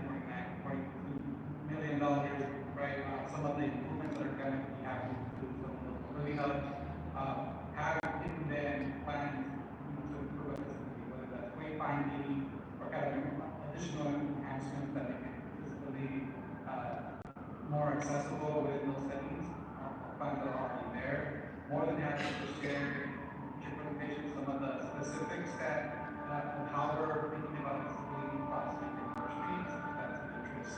As we continue to engage different stakeholders as part of the ecosystem strategy. We see that as a living document to really support and help inform our thinking, but if there are any ideas from this commission as we're thinking about accessibility or things you all would like to see, we're open to that feedback. There are things in place, but as all things, they are moving. Some of the things that they talked about during private. One second, I'm so sorry. Okay, continue. Yeah, some of the things that have been talked about are in the pipeline, some of those trainings. We're hoping to deploy system-wide. We set up a second transit system to support, since spectators are making attendance for families to enjoy the games. We're using IFA and other things to test out, accessible routes, different things that we might see during the game itself, to make sure that we're thinking about that human-centered approach when it comes to making sure we make this peacetime gathering the most successful peacetime gathering in the Olympics this year. Ben, anything else to add? No, I think this was great, but one of the most specific is time with us, so we have things like our wayfinding application that's in development right now that will be deployed in the next couple of months to be indicated. There's a demo version of it right now, but they have improved how the application works and really like the stuff running. Of course, that will be tested by people with disability, so whether the housing will do that. The directional wayfinding for visually impaired persons, persons. That's always something that we look at to ensure that it is meet everyone. And so we're probably doing some on the ground testing with that as well, by people with various types of disability and other customers who use the station. Well, some feedback and let us know if we need to modify the design or change service or line action. And so these are some big initiatives that we're really interested in. And I'm really interested in all of it. We're really interested to see how that will open the door to opportunity to more people. And so these are all things that are part of what we've got kind of this very large move by the like to get to, and that's a big challenge to try and I'm the type of person I want to do everything at once, and so we have to kind of focus and get do things accomplished and talk to the next. But at the same time, we're always in that human-centered design of we're always listening and taking feedback and making modifications if necessary. And so before the Olympics, we don't know that we just in place. And so there's no restriction about funding right now, but I'm sure we'll be confident that the Olympics is really also make this a priority, make accessibility a priority, and create new opportunities for people who currently may not be able to utilize the system. So, for example, at the Union Station, quite large, we're allocating a courtesy or wheelchair transport there. So, for customers who are unable to traverse the station because of the size, we will offer wheelchair transport to get from where they are at the station to their boarding platform, or vice versa. And so, the size of the station can be an issue as we know. Specifically address that, but we know practically what we do is that when we have a large bus station, there's a portion of it, and we're looking for ways to make that better. Thank you. We have comments from Commissioner Hopkins and then Commissioner Barrios. Hi, this is Commissioner Hopkins. On slide 13, your bullet for progress suggested achieved includes develop initial estimates of spectator demand for accessible transit services during the game. And I'd like to know where those estimates stand and if the assumptions for those estimates anticipate at least one wheelchair user and one blind person on every single mode and leg of transit. Because if that is not the case, then it must be revised to anticipate the need on every single leg of transit. Yes, thank you for that question. So one of the things that we're doing is we're using a living model, right? To model different assumptions, right? We're looking at folks that are currently using our system, disability, folks that might have a disability in the county, be using some of those measures to support and assess, right, what that potential spectator demand might be for the games and Paralympic Games. The living model continues to evolve as we get additional data from ticket sales and spectators that are coming into the region. We're working and coordinating with access services to determine, right, what demand might look like by looking at different accessible needs and transport that happen at current venues across the county. So using all those inputs to really help inform our thinking and planning to get us ready to think about accessible. Again, these are estimates, but as we get closer to the games, as we look at ticket sales, the number of accessible seats that are available to and from the different locations, all those will be inputs that will help inform and develop a strategy that we need to make sure that we have accessible pickup at park and ride locations, accessible shuttles, get to from when we get dropped off, so they get to the security perimeter. So all those things are in consideration as we kind of get them. So again, initial estimates are really helping us put it in perspective of what the demand is. We're also looking at past Olympic Games and working with the International Committee for the Olympics, the IOC, to get some historical data and information that help inform planning efforts locally here when we think about accessibility from a historical perspective from previous games. Okay, I have another question. Thank you for that information. Maybe this will help reposition the perspective. I think as a city policy and metro countywide policy, part of this anticipation of need should be preparedness to provide the service. So at a minimum, I would suggest that every single contracted vehicle that is providing services under the Metro brand be prepared to provide accessible transit services for people who are both visually impaired and use wheelchairs. Because we know for a fact that we have buses that come up that aren't ready, that people get turned away all the time, well, we can't take you because you're in a wheelchair, and that's the kind of thing we need to estimate around, as in assume that all vehicles need to be able to provide those services. And I love the planning talk, but the time is now. The time for planning is gone. We need this ready to go today. We have people who can't do drop-offs and pickups, and the bus can't take them because they're in a wheelchair. That's outrageous. The city and the county cannot allow that. Thank you for that feedback, and I'll definitely take it back to our operations team. Take it back to the subcommittee capital planning for 2028. But any additional feedback or recommendations that you all have my contact information, please share that out with us, and we'll be happy, to get to the right folks within Metro and within our DOE subcommittees and principals to make sure we're operating. Oh, I have one more comment. Sorry, this is again Commissioner Hopkins. You also mentioned the historical perspective and anticipating numbers based on number of accessible tickets sold. I do not think that that is at all an indicative barrier, or an indicative factor of what the demand or need will be. And I don't think that historical retrospective is going to be helpful in this instance, because the services and importance given to this subject has been deplorable at best for historical reference. So I think we need to start over and do it right. Thank you. Thank you for your comments. Thank you, Commissioner Hawkins. One last comment from Commissioner Barrios. Commissioner Mary Grace Barrios. I'm a Hispanic, Asian, Filipino, brown hair, wearing a brown coat. Is it possible that we have a comprehensive timeline of all of these things that you have presented to us? in terms of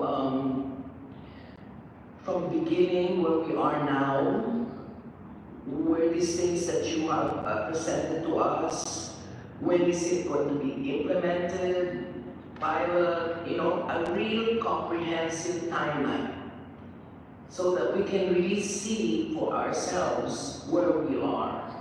And that timeline then will also include during the 60 days where the events are happening, what the transportation looks like, and then even after the games. I mean, to plan something like this in a very closed area, you really need a timeline. In terms of resources, as my co-commissioner said, planning is done. Now it's implementation. So where are you in terms of coordinating all of these different parts in this timeline? So that we can really see, is it going to happen? I mean, is this hub there? Where is it? When is it going to start? Have you done this? And if you haven't, when can we have it? Because that's the only way we'll see where we lack resources, whether financial, people resources, whatever it is. So, has this been done, or is it still in the planning stage? That's my question. Thank you. Yeah, thank you for those questions and those comments. So, question is yes, some of it, we've done some of the initial plan already and put in place operational plans to get us ready to get to that point. A lot of these things still are in development, right? As we're thinking about volunteers, right? An example I can give you is, right? We have an idea of where some of the buses for supplemental bus will be at, or we're looking for locations to house the bus, right? As part of the supplemental bus system or enhanced system that we're going to see, we're trying to get an additional 2,000 buses to meet the demand for the games. We're working internally across our metro team to locate assets, working with parts like NAUSD, MAWA, to identify places where we're going to need to park those buses, right, during the games. Those are borrowed buses that we're working with the transit agencies to identify that are near zero emissions. And so a lot of this work is still in progress. More than happy to take back and share with our team the need for additional visibility. There are regional meetings that we're having with cities and transit partners across the region to get us prepared for that. We're hoping to have regional summit sometime in the summer to share more widely with external stakeholders and other folks what are the operational plans to get us ready. Because yes, 3 years will come and go, so plans are in place, not all of them, but many of them are. Cece, can you email me your ideas? And move people. I can't really talk now, but I want to hear understand what you're saying. And thank you. And just a follow-up with the fires that have happened, which greatly impacts the region from the west and in San Gabriel Valley, which is Altadena. It's very important, because we talk to communities that we need that, a timeline that's clear. So that if we need resources, especially when it comes to volunteers, communication and imperative time is so important.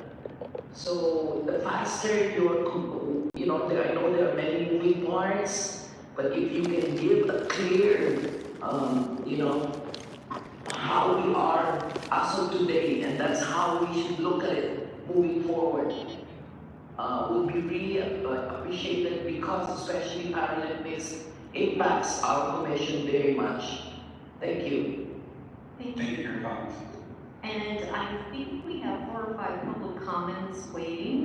But prior to that, thank you again for presenting. presenting, and as you can see, we are all very excited by what you're doing. I appreciate you for coming and being transparent about where you are and what you're doing. It's way more than what Rainbow has done. I'm putting it out there because I'm pretty irritated by that situation. So thank you, and we hope you come back and provide us with some updates, as we progress towards FIFA and the wonderful LA 28 games. But with that, I'll pass it over to Kayvon for public comments. Thanks. I think I'm going to do the whole 2 minutes with this, and then 1 minute for the thing on this, because I have a lot to say on this.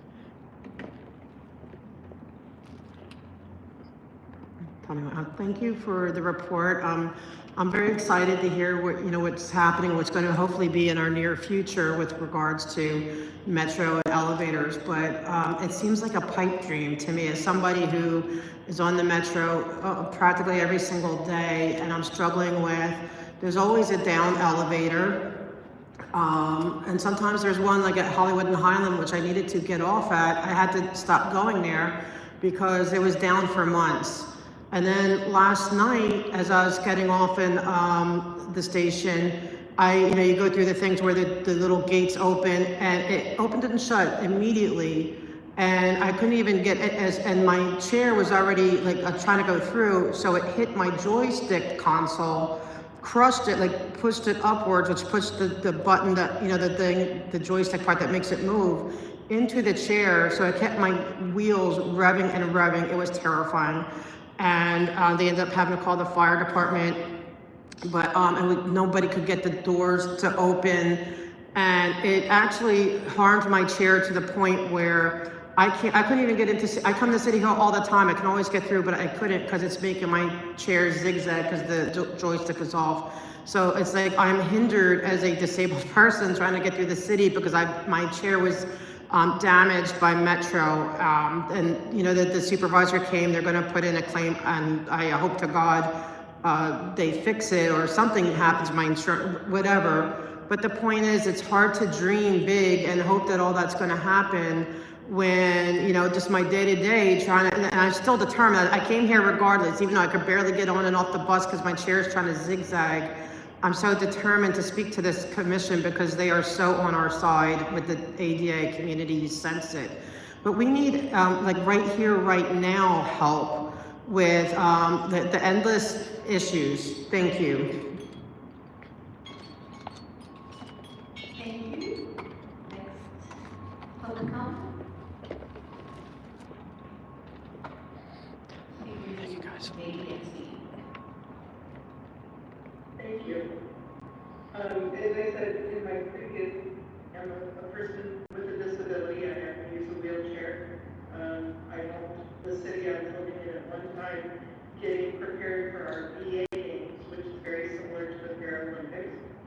And I hope you don't, and I've been to a couple of Paralympic games.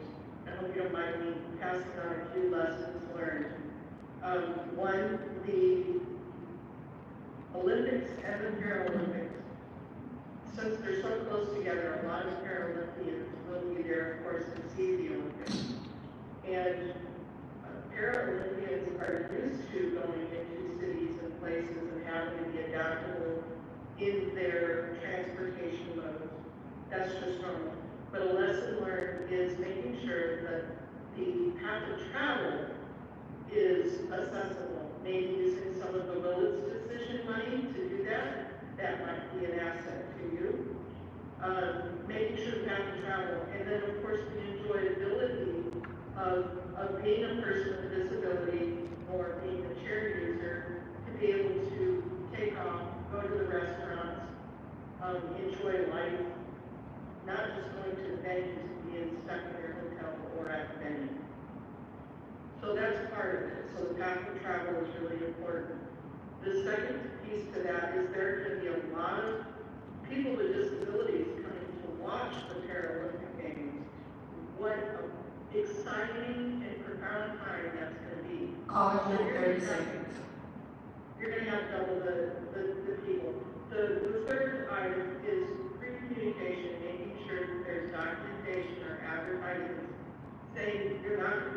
department as an agency.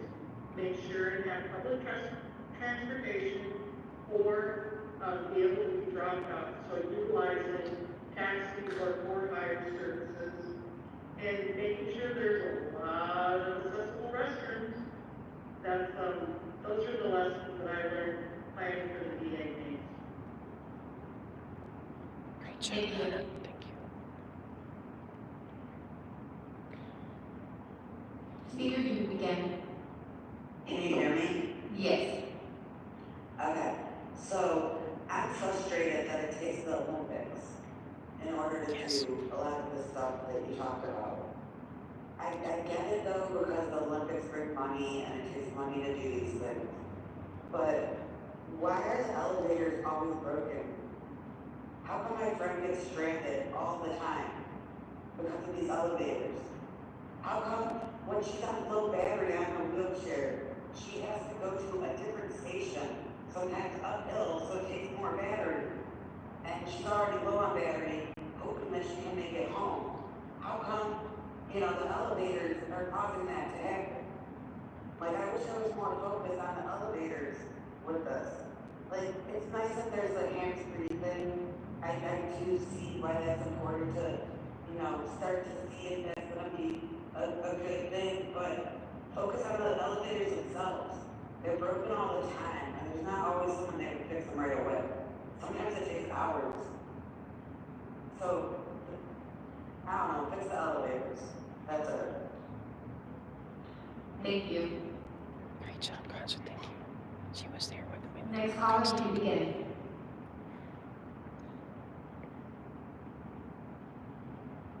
Yes, I have three concerns. Metro has notoriously had issues with elevators.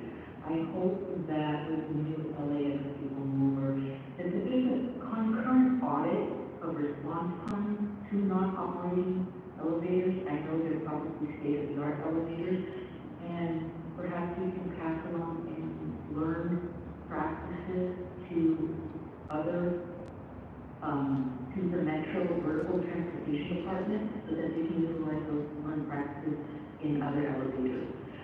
I don't know if you're aware of the Sunflower program. If you are, we'll be implementing some of those practices for visitors at LAX. Regarding elevators, is there going to be some type of initial monitoring to see? Elevators are very popular, but some people actually require them to be able to navigate.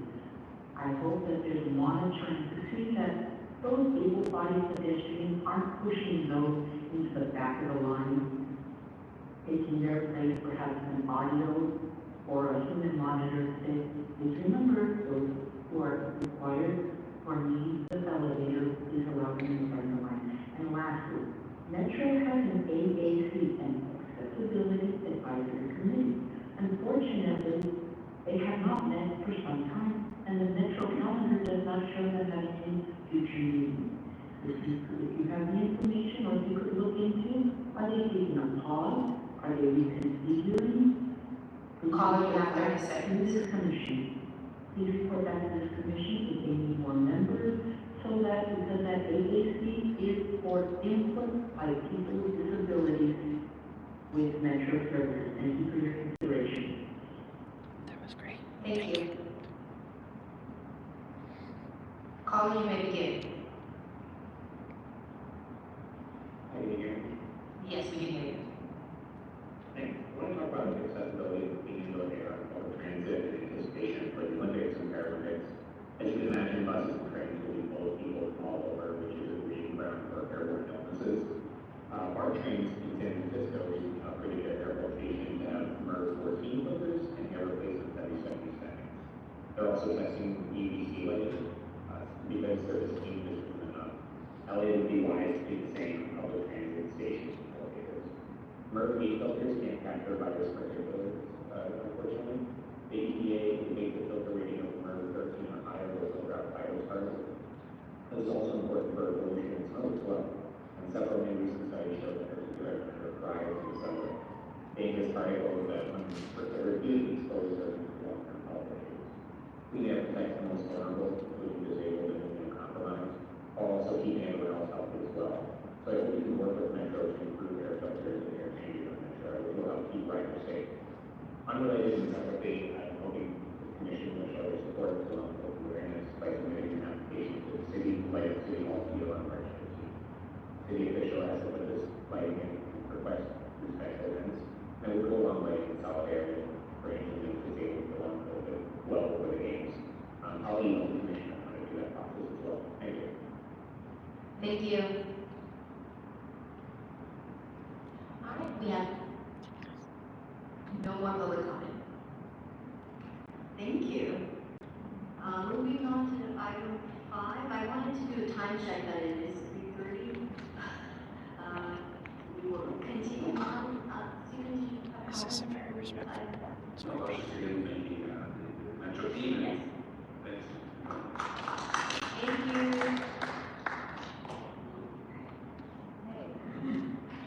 Item number 5. Ad hoc committee updates. The first ad hoc committee, commission bylaws and advocacy, disability culture and legacy, aviation and transportation network companies, TNC, accessible infrastructure communication, and housing act, will provide work plan updates and written recommendations, if any, which the commission may choose to act upon. The accessible infrastructure and communication committee will also submit the general service department prevention maintenance budget package request letter for review and action. This item is for discussion and action. We'll start with any updates from the commission bylaws and advocacy. Commissioner Kabam. I think you have 4 attachments. Okay. I thank you. Commissioner Kaban, updating on the commission bylaws and advocacy committee. So we have looked at the bylaws, and we actually set an appointment, right, to actually discuss and hopefully come to a final version in March 27th. So there's our update. Thank you. Oh, the disability inclusive commission. I guess I'm on 2 today.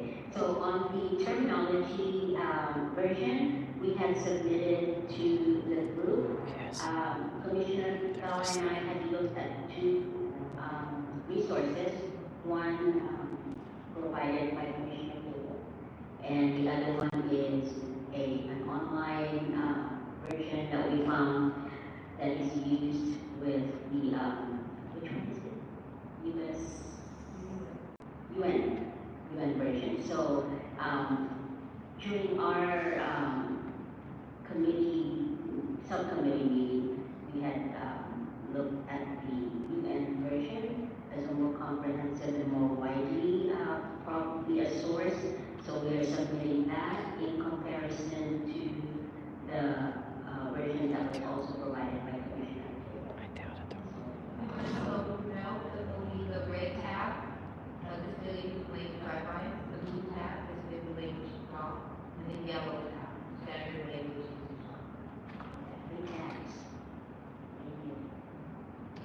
Yes. And we also have the teal tab, which is the cover letter that we are hoping to submit with the version that the commission. I wasn't sure were we going to put it up.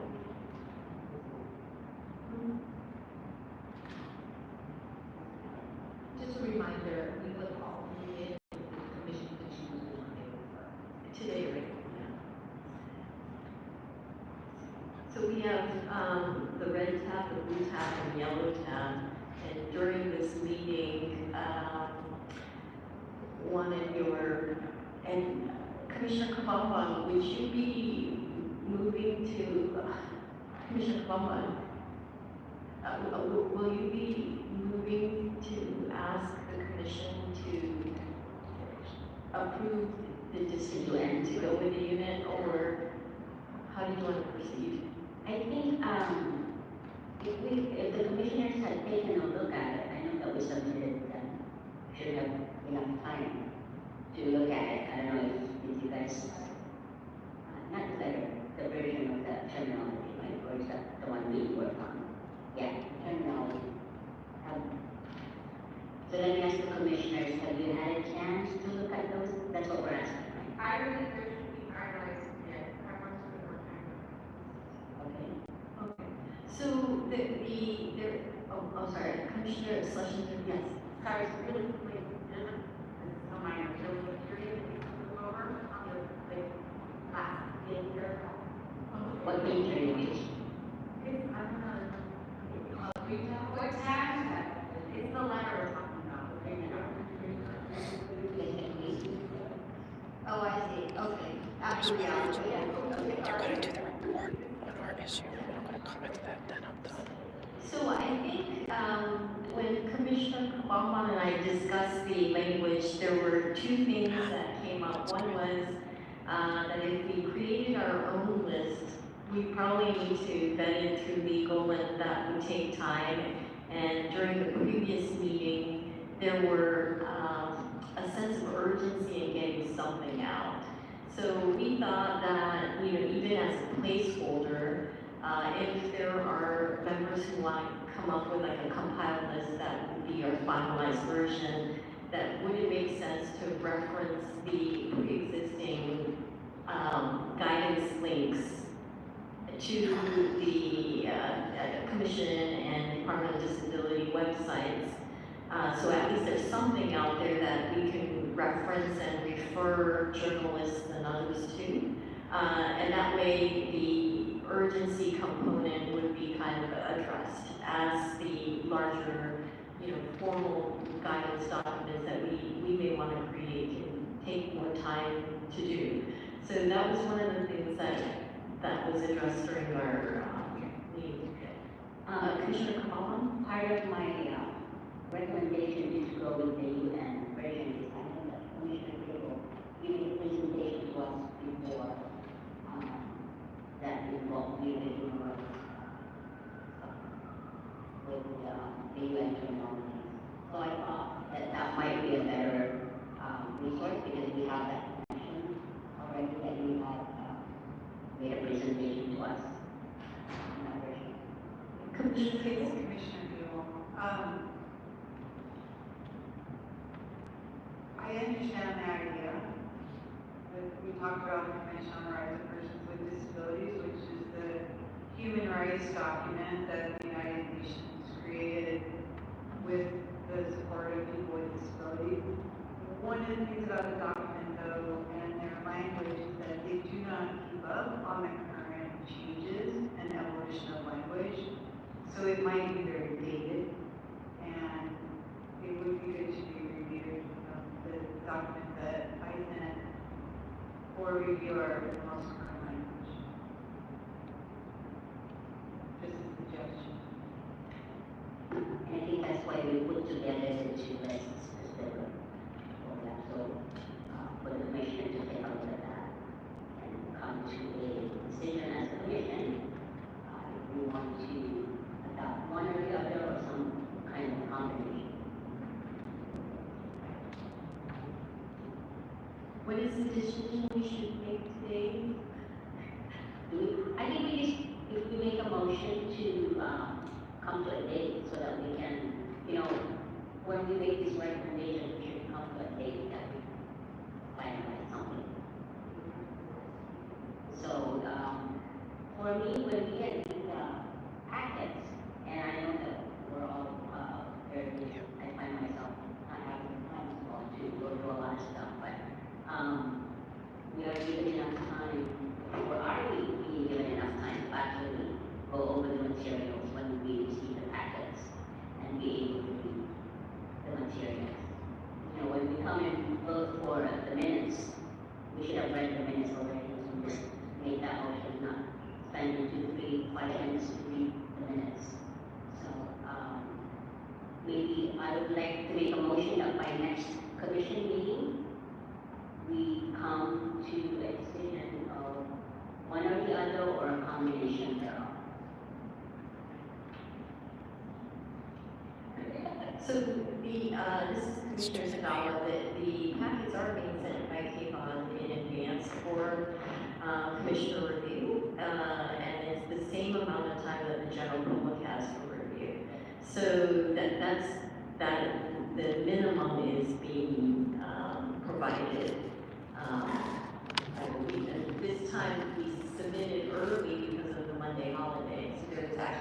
one extra day that, everyone had to review. Commissioner Hopkins and then, Director Hi, Mercedes. this is Commissioner Hopkins. I just have a quick clarifying question. I mean, missed exactly what the proposal is. Are we saying, the proposal is that the yellow, blue, and red tabs would be attached? Or what is the proposed attachment to the letter? So the, I actually, this is Commissioner Shagala. I thought that was the fourth tab with the website that Commissioner Cable provided. That's not in this packet. But one, we wanted to share with the commissioners all of the resources we gathered. And then two, that through our meetings, we were recommending the red tab, which was the United Nations tab. But also wanted to offer the commissioners an opportunity to review all of the packets so that if you disagree with us, that you would be able to give us guidance today. And that way we could decide to either move forward with the red tab or even take a step back and figure out a different step. And then second was to see if you had any general comments on the cover letter.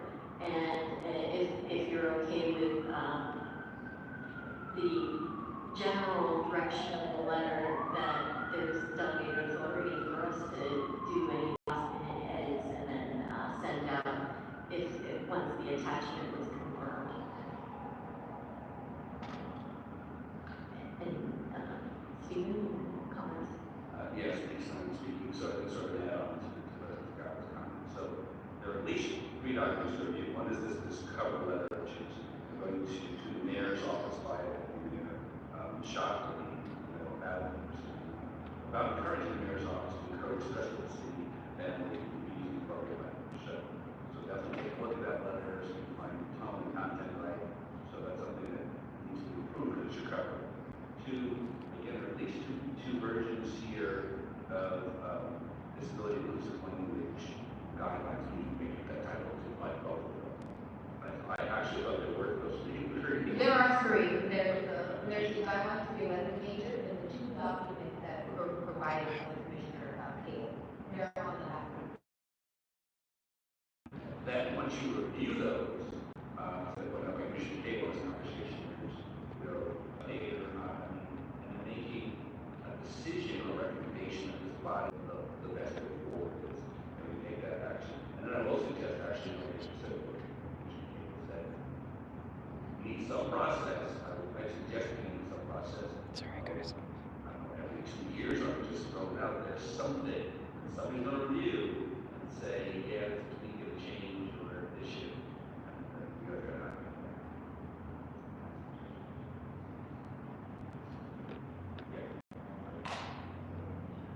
not. Commissioner Vargas? I think the committee has spent some good time in preparing this letter. I think it's a general letter, and the attachments are there for specifics, which will be with you know, to look at. I mean, that's the way I feel, and I'm ready to make a motion. Unless somebody else has something else. There is a motion, so either I withdraw it and we do it or move forward. The motion is that by the next meeting, we get a finalized version. So we either vote on it or I can withdraw it. It's not a problem. So you're still not, you yourself, No, there is a motion, that's what we need to decide.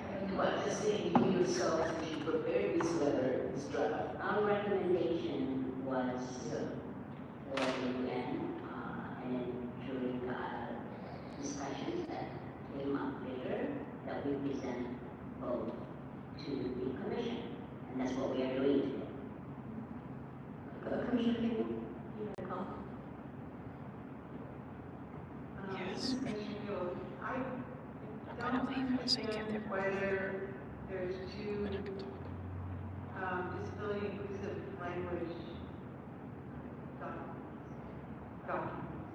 There's one, that's Annex 1, disability inclusive language. Because it's only once a month. There's a whole other one that's disability language, and I feel like there should be one.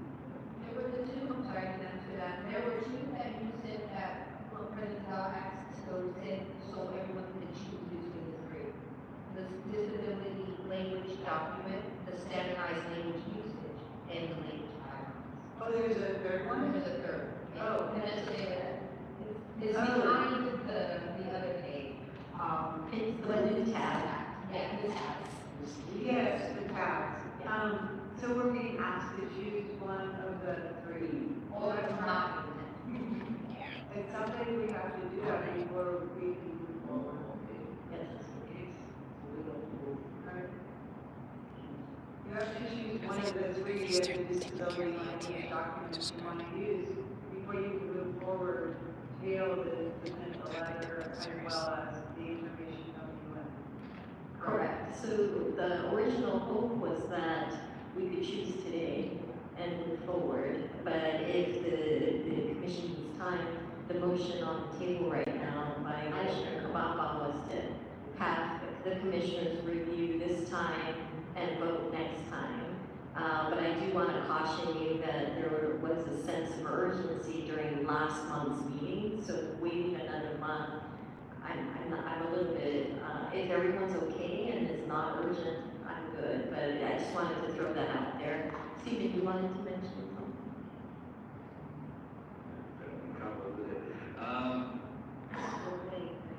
Trying to find the balance there. So, from my position, not enough people have looked at it to opine on it, or prepared to opine on it right now. That seems to be what I'm understanding from the group, right? And the commissioners want more time, another opportunity to look at the documents and be able to make a recommendation. And a recommendation is either document A to solve this problem, or B, or C, or some combination thereof. I'm saying, I hope we don't start going outside further, that we don't get the time. We got three, the documents in front of you, May and after this thing. So I guess we'll come back to you, Commissioner. That is, I suppose there could be an opportunity, the letter said, this is the big one, 99% of the language here is explaining the problem is. You took out the line about, this is the exact way we're recommended, could change that essentially to, and next month, I'm giving you recommended guidelines to go up. We felt to get the conversation started in the mayor's office or elsewhere, or we could do, or we could wait a while, and then actually set a conversation with the recommended guidelines. Trying to help there. I think I'm looking through the three documents, sorry, to acknowledge. The more detailed one is the first one. Okay, and the next two are more like bullet points. Right? I mean, it looks like these are like bullet points or, to help explain the first packet. Commissioner Hopkins. Hi, Commissioner Hopkins here. Okay, so I have three minor changes to the letter. Minor. So on the second paragraph, second line, very little care or consideration is given rather than was.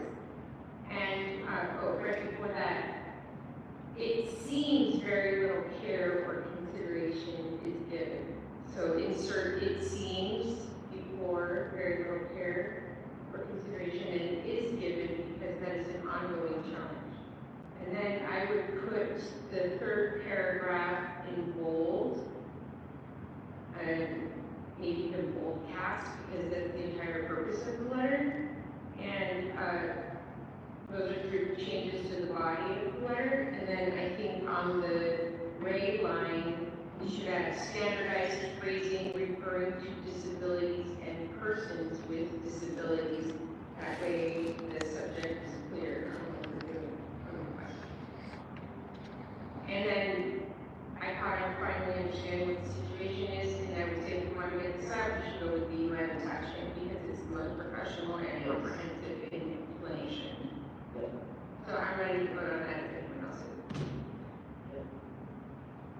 All right, then I'm gonna have to withdraw my motion, because that puts us into next month. So, I withdraw my motion. So, shall we make a motion? So I'd like to make a motion to approve this letter with the amendments proposed by Commissioner Hopkins, and with the attachment of the main, the UN guidelines as the only attachment. So motion by Commissioner Barnes, any seconds? Commissioner Hopkins, second. Third by Commissioner Hopkins. Any additional discussions? Yes, Commissioner Williams. I think in terms of professionalism, the third document, I mean, is written by Commissioner Cable, if I understand correctly. Is this your document? It's from your consulting firm. It's highly professional and highly appropriate. And thank you for it. I learned by reading it.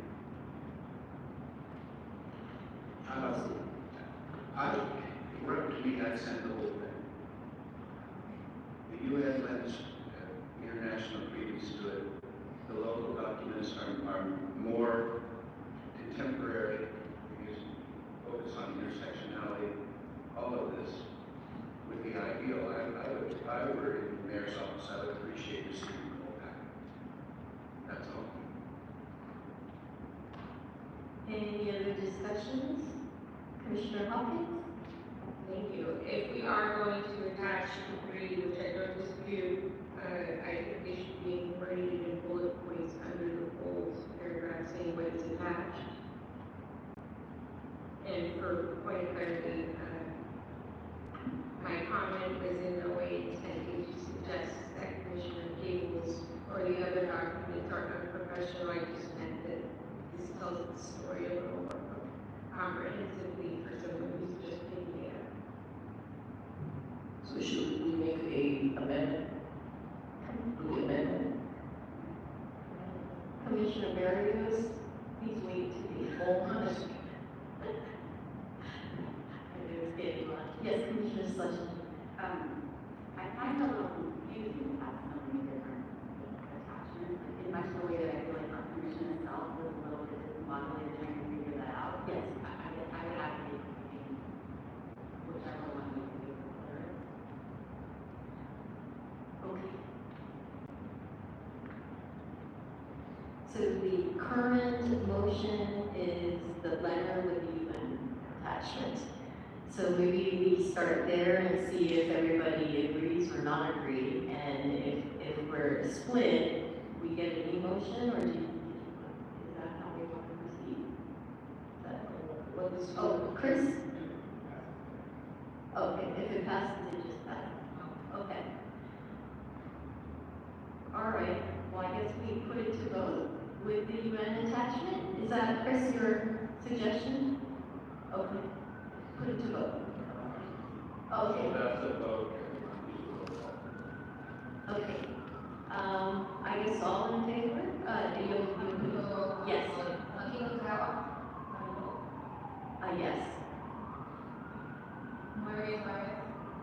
Yes. Yes. Yes.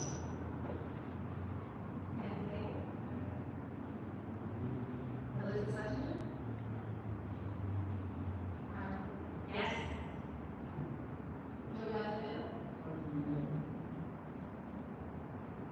Commissioner Williams.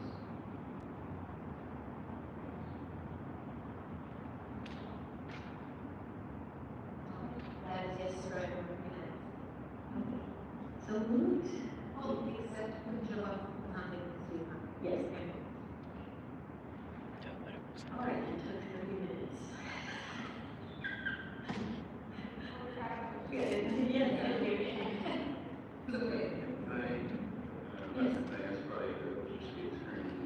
Does assume that the commission president has the opportunity if there any type of technical correction to the letter that still happen, accepting the recommendation already stated.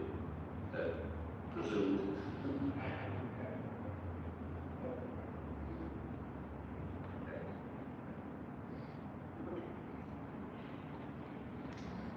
Next time, they have made, they have improvement bylaws, they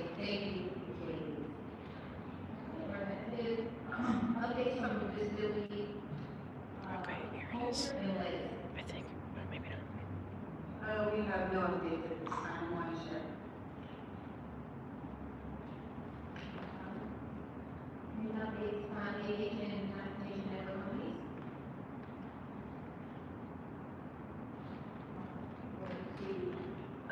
No updates at this time. Oh, we have the net, is it Metro under it?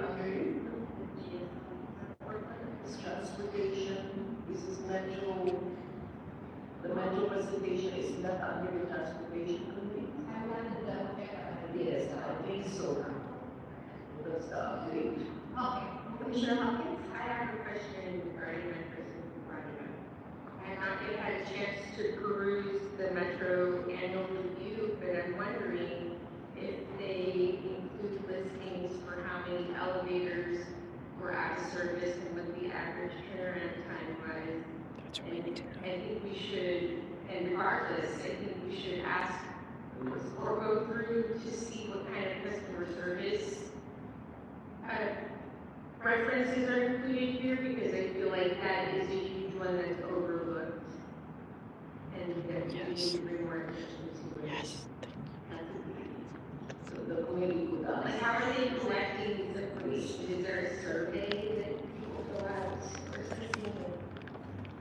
The commission part of this, yeah, Take that out yeah, of your yeah, so our committee to submit a list of, like a timeline as well. What are the non-working, elevators and what's the timeline to have Secure to be on the elevators, that's awesome. fixed? What do you say? Me too. Accessible infrastructure and communication. I think we have an update with that, right? Wasn't that what we discussed? The letter? Yeah. Yes, the green tab. Yeah. Do you think they're trying to be serious? Wait, no. Commissioner Barrios, you're gonna, put a motion out. We do approve this letter, but, so also the update of transportation is the Metro presentation. Yeah. Please include that you finally got it. Okay. Right, and then, yeah, so we drafted a letter, in support, is your green lab, for the General Services Department, concerning, things that should be, in the list of GSD, for, people, for disability, upgrades, in the city hall as well as in the annex, right? This is the letter that we worked on. So if you guys could just read through it, so that we can have a motion. I think you should make the motion. Okay, I'd like to make a motion to approve this letter of support to the General Services Department. That was Commissioner Barrios. Any seconds? Commissioner Cable? Any discussions? Any comments? Get rid of the presumption that Stephen Simon speaking with corrections or edits. I would fully agree with this. Cable, can you take roll for the, yes. Madam Cable, is the, how you like to vote? Cable Tagawa? Yes. Mary Sparks? Yes. Miranda Devon? Ann Cable? Yes. Melissa Lester? Myron Hopkins? Yes. Carol Esposito? Robert Williams? Thank you. And Commissioner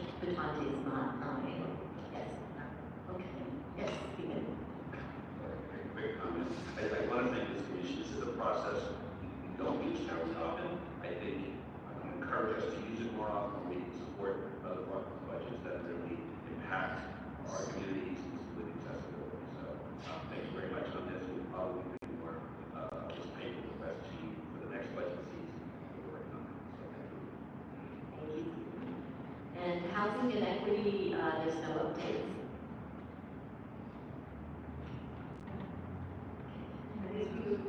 Yes, the Commission Office. Hi, I have a question regarding, it's an ongoing thought in conversation that I'm having with someone else, but one of the things, it's related to housing and homelessness.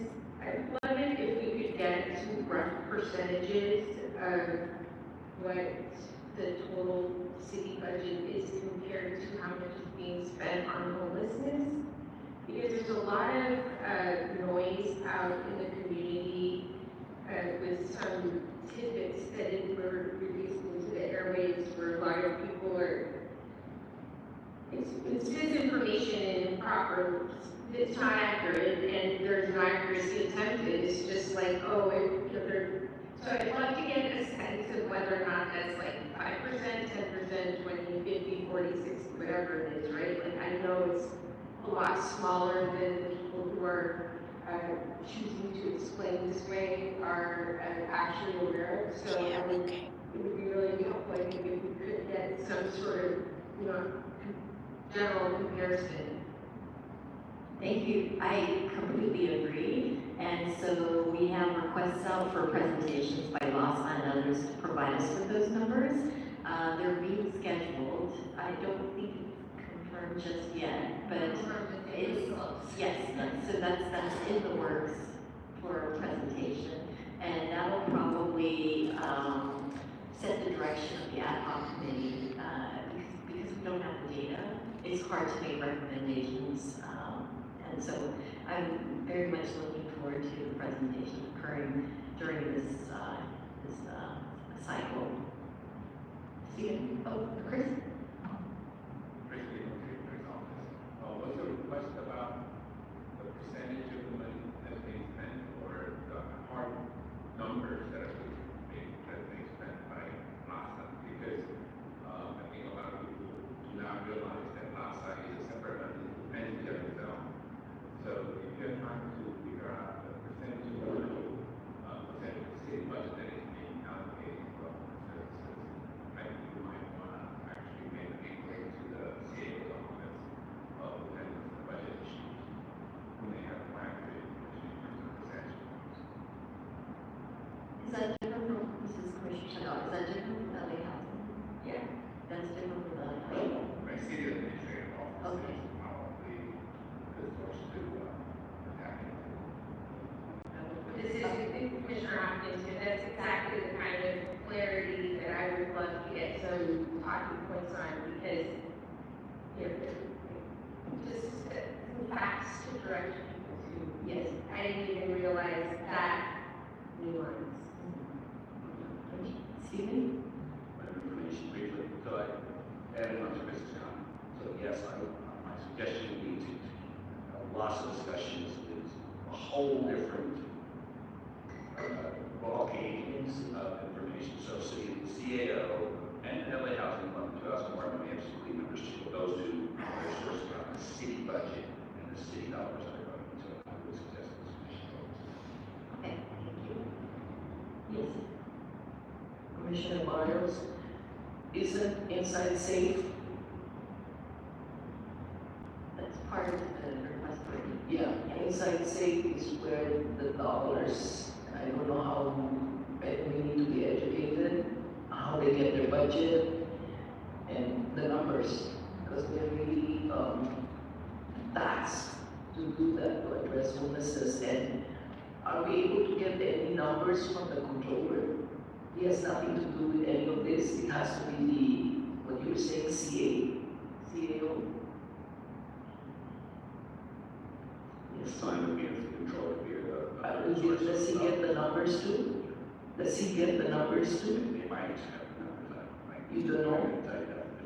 But that we know. Could you find out for us?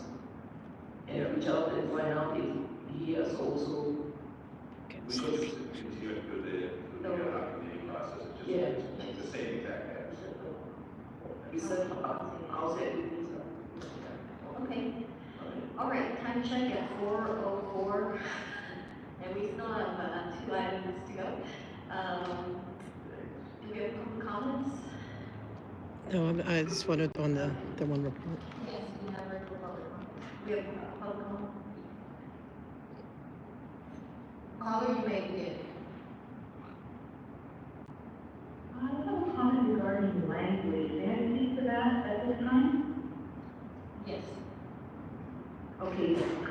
I understand that language is very important, and I'm not reinventing the wheel, but there is a wheel manufacturer, the IOC, International Olympic Committee, in which LA28, they have already been provided guidance in terms of the appropriate language. Considering IOC deals with this on an every 2-year basis, has any inquiries been made to them?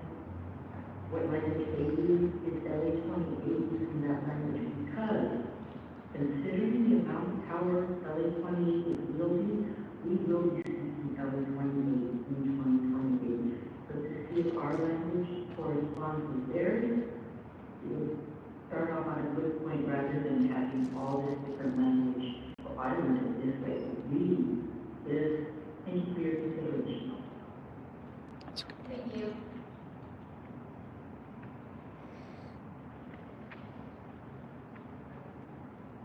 We have no more public comment. Okay, let's move on to item 6. Item number 6, executive director report. The department has been executive director Simon Davis. He's in Davis. And or other department staff will provide an update on items relating to the department activities, expenditures, budget, planning, and or other relevant issues. This item is for discussion. Thank you, Stephen Simon speaking. I'll start with a thank you to our interpreters and captioners for bearing with us as we go a little over time. I will try to be quick without being illegible. First, emergency response and recovery. Bottom line, the emergency, the EOC, is at level 3 now, Emergency Operations Center. So it's EMT staff only. The department is no longer staffing a person in the space, but they work directly with our emergency management coordinator who we reach on a daily basis. We continue to staff with our partners in the Department of Aging, the Disaster Recovery Center that may remain open into next month. The Westwood Recreation Center demobilized today. It's supposed to have happened at 1 p.m. That was essentially the last regular shelter set up in the city space. My nutshell on this is I'm not doing a formal report on disaster recovery here. We have reached out to the community and gotten some input about concerns from community organizations in particular. We did that in the second or third week of fire incidents, and my recommendation or offer to the commission is that we do have our emergency management coordinator come present to you when the after action report is done, or at least well in progress. EMC leads that process to get input from all city departments and some external sources, and we'll love to do a formal report back to this commission on it in case we have additional input in that process. So I'd rather have it, this is a rare case, I'll say, I'd rather have it done, and we can still report into it that addendum can be added. So we'll talk more about that in the training on board too. We do think there are some changes around truly following actual city policy in many spaces, making sure people are properly trained on city policy around accessibility, emergency training, emergency situations. So some work to be done, but a big kudos to a lot of first responders, a lot of departments who did work very hard to do their best to ensure accessibility. For his partner with them moving forward. Actually, quickly, I'll go to the commission asked me to the department to respond on the public comments that came around planters over in the Hollywood area. My quick synopsis of that is one to thank the community for bringing it to our attention. We weren't aware of that circumstance. This department reached out to the ADA coordinator for pedestrian rights of way, who's at the sidewalk division of the Bureau of Engineering in the Department of Public Works. The coordinator went out and did a site visit. From a preliminary report back to us, they believe there was sufficient clearance under the ADA, generally a 48 sort of Title II complaint might not be the fact that to remove these barriers, they are creating barriers for people with disabilities, which they appear to be doing, but the spacing of them is likely in violation of the city's own policy regarding the Los Angeles sidewalk encroachment policy, or something that was adopted by the Board of Public Works back in 2019, and that requires that fixed objects like lanterns have a pedestrian access roof of 60 inches or greater, which is higher than in the ADA's 48 inches.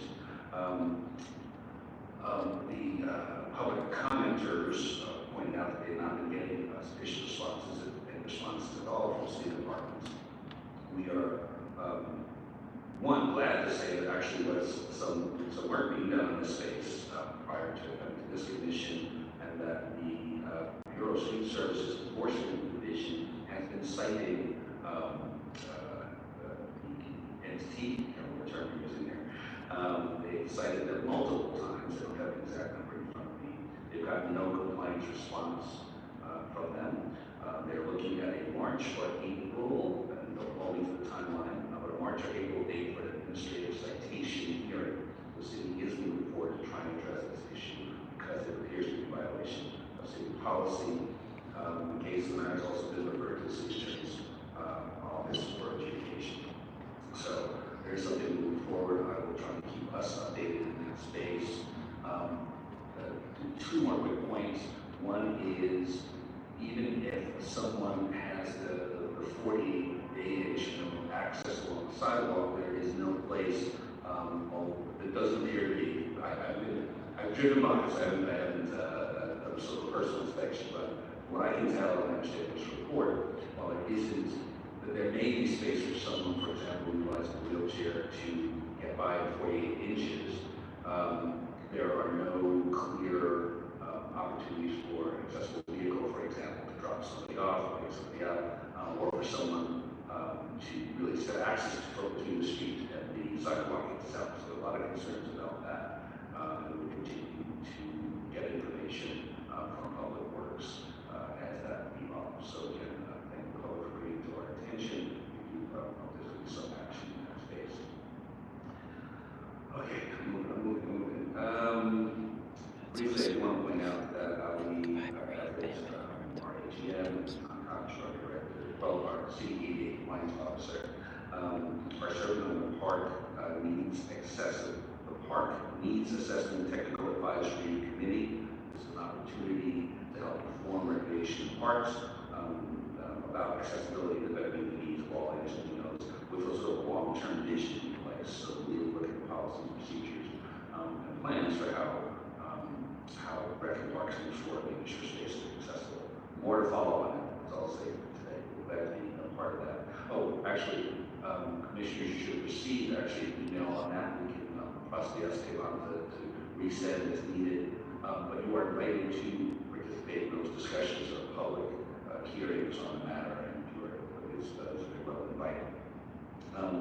My budget update, it's a brief one because our hearing is Monday, so we will present, my executive team and myself will present in front of the mayor's budget team and the CAO's budget team. They will sometime this evening or tomorrow essentially give us a draft report, which is the sort of intended or expected or recommended budget for this department based on our asks and the city's financial circumstance. So I don't have an update until we see that, and then we get in front of that committee, if you will, and make our presentation.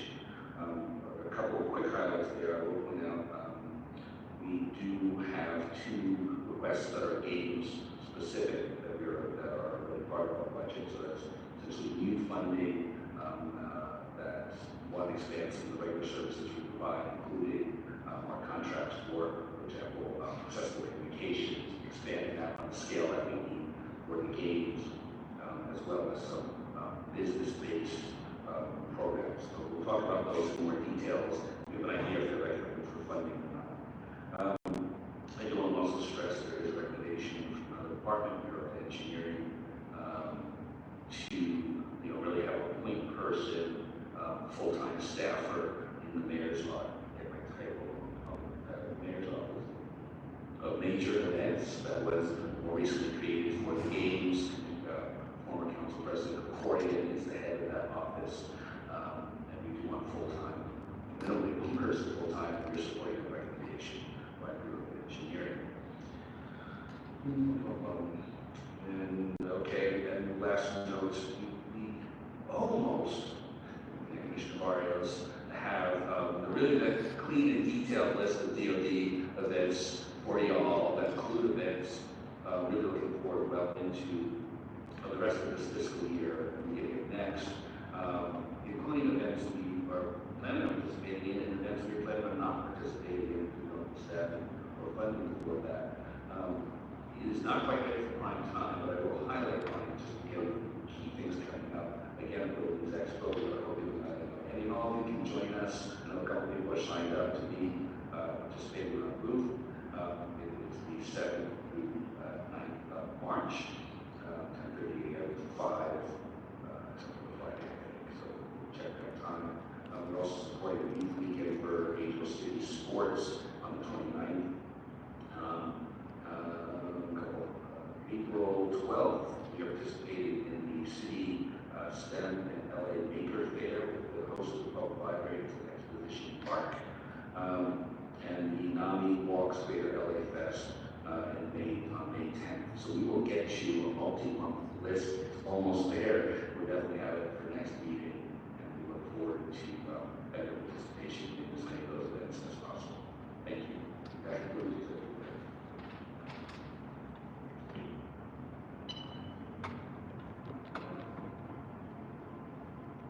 yes, I'm sorry.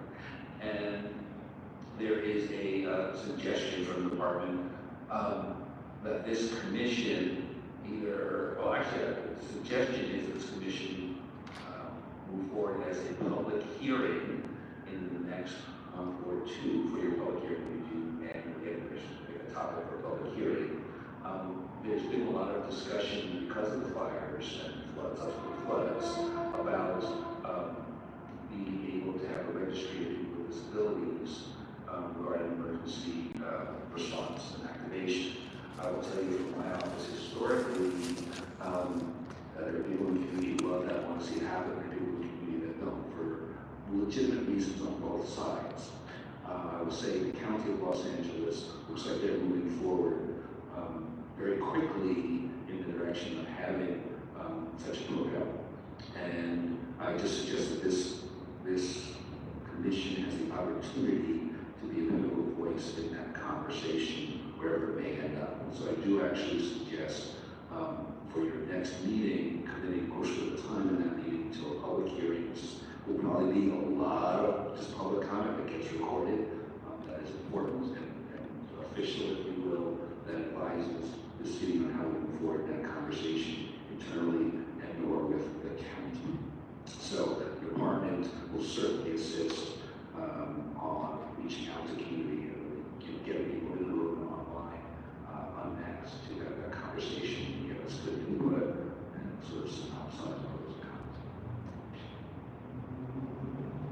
So that could be an action that this commission decides or recommends today should be to the setting of the next meeting.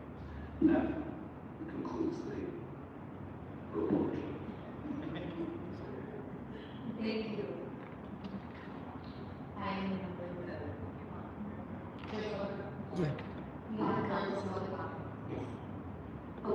Commissioner Hopkins? Commissioner Hopkins here. I'm going to speak on this. Executive Director Simon, I want to make sure I'm understanding correctly your statement. Are you suggesting that we propose at this meeting or next meeting that we should do this public hearing?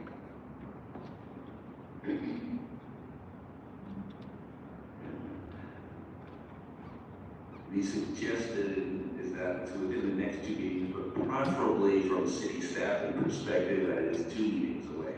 So we really have time to do the kind of outreach we need to get people May? in the room. Yes. So the meeting would be in May? The hearing, yes. Well, I'll propose that for new business. Thank you. Are you okay with transportation? You do need to go. You're okay? Okay. Okay. All right, public comments. We have public, in, Okay, sorry, this one's waiting first. Is that okay? Sure. Thank you so much. Caller, you may begin. Hello, thank you. And I know you guys want to leave, so I'll be really quick. The director or the president of the commission here, could you please put a tickle into the public works here that just like the planters that were over on Sunset, that they could just go and remove them and then use that as a credit to the Willis decision, because I know you have a lot of money you need to spend for that, and that would be a couple of $1,000s off from that credit. So thank you for the time and thank you for that update. We really appreciate it. I yield back my time. Thank you.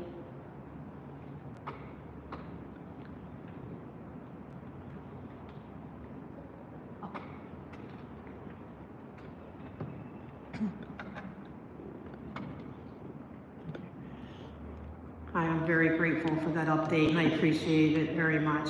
But I just want to remind you that it is, an ADA compliance issue, but also the intent behind these planners is to prevent the free speech of, people who may have problems with what's going on there.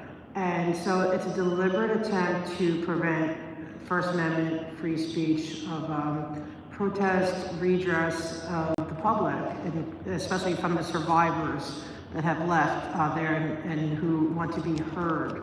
So it really behooves the city to really resolve this because there's two classes of people who are being affected. And people, this has really gained attention from around the world. People around the world are literally, coming to this meeting, which is, it sounds crazy, but it's true. They're very interested, and I'm going to say you guys are everyone's favorite because you listen. We appreciate you. Thank you. Thank you. Thank you.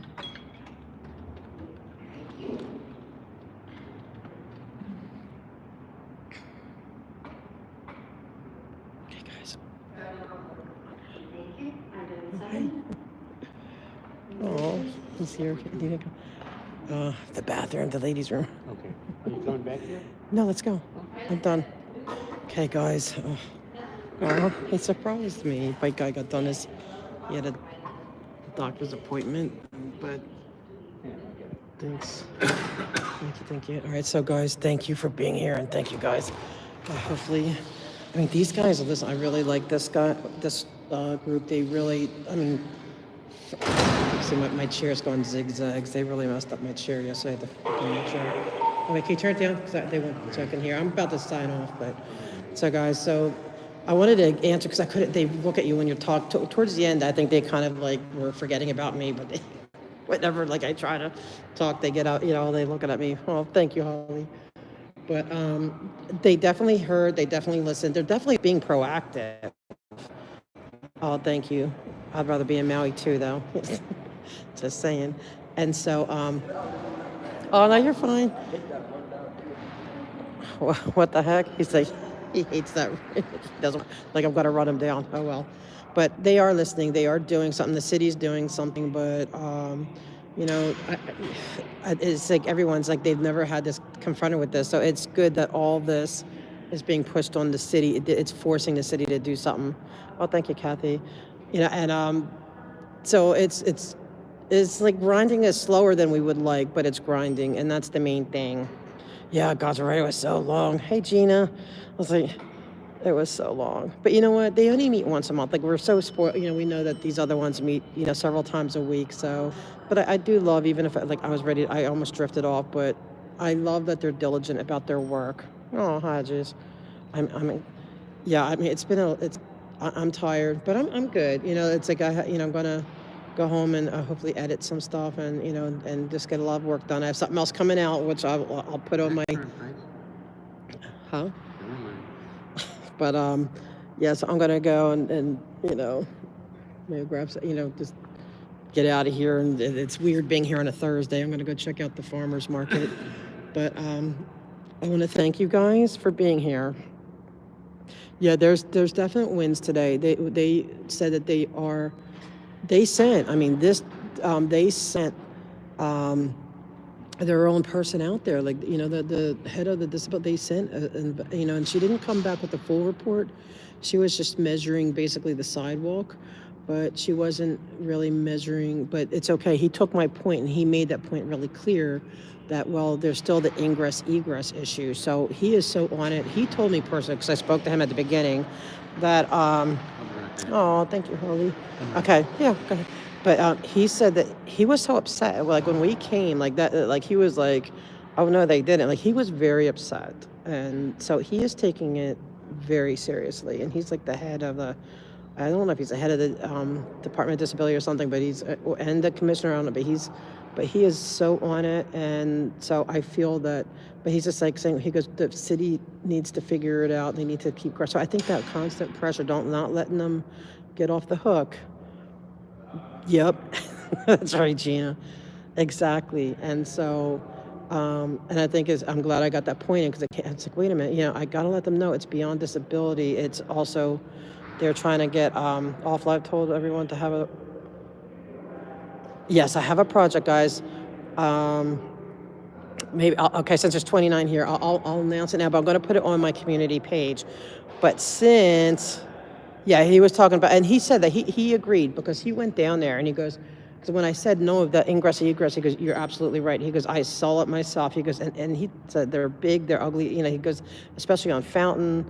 And yeah, so no, he is 100%, like, I think they all are on our side, but they're actually doing something. They're doing the best they can.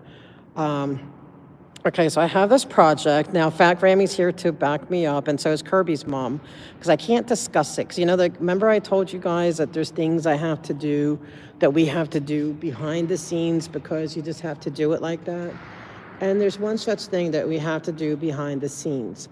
There's only one problem with it, is that this project is going to cost $800.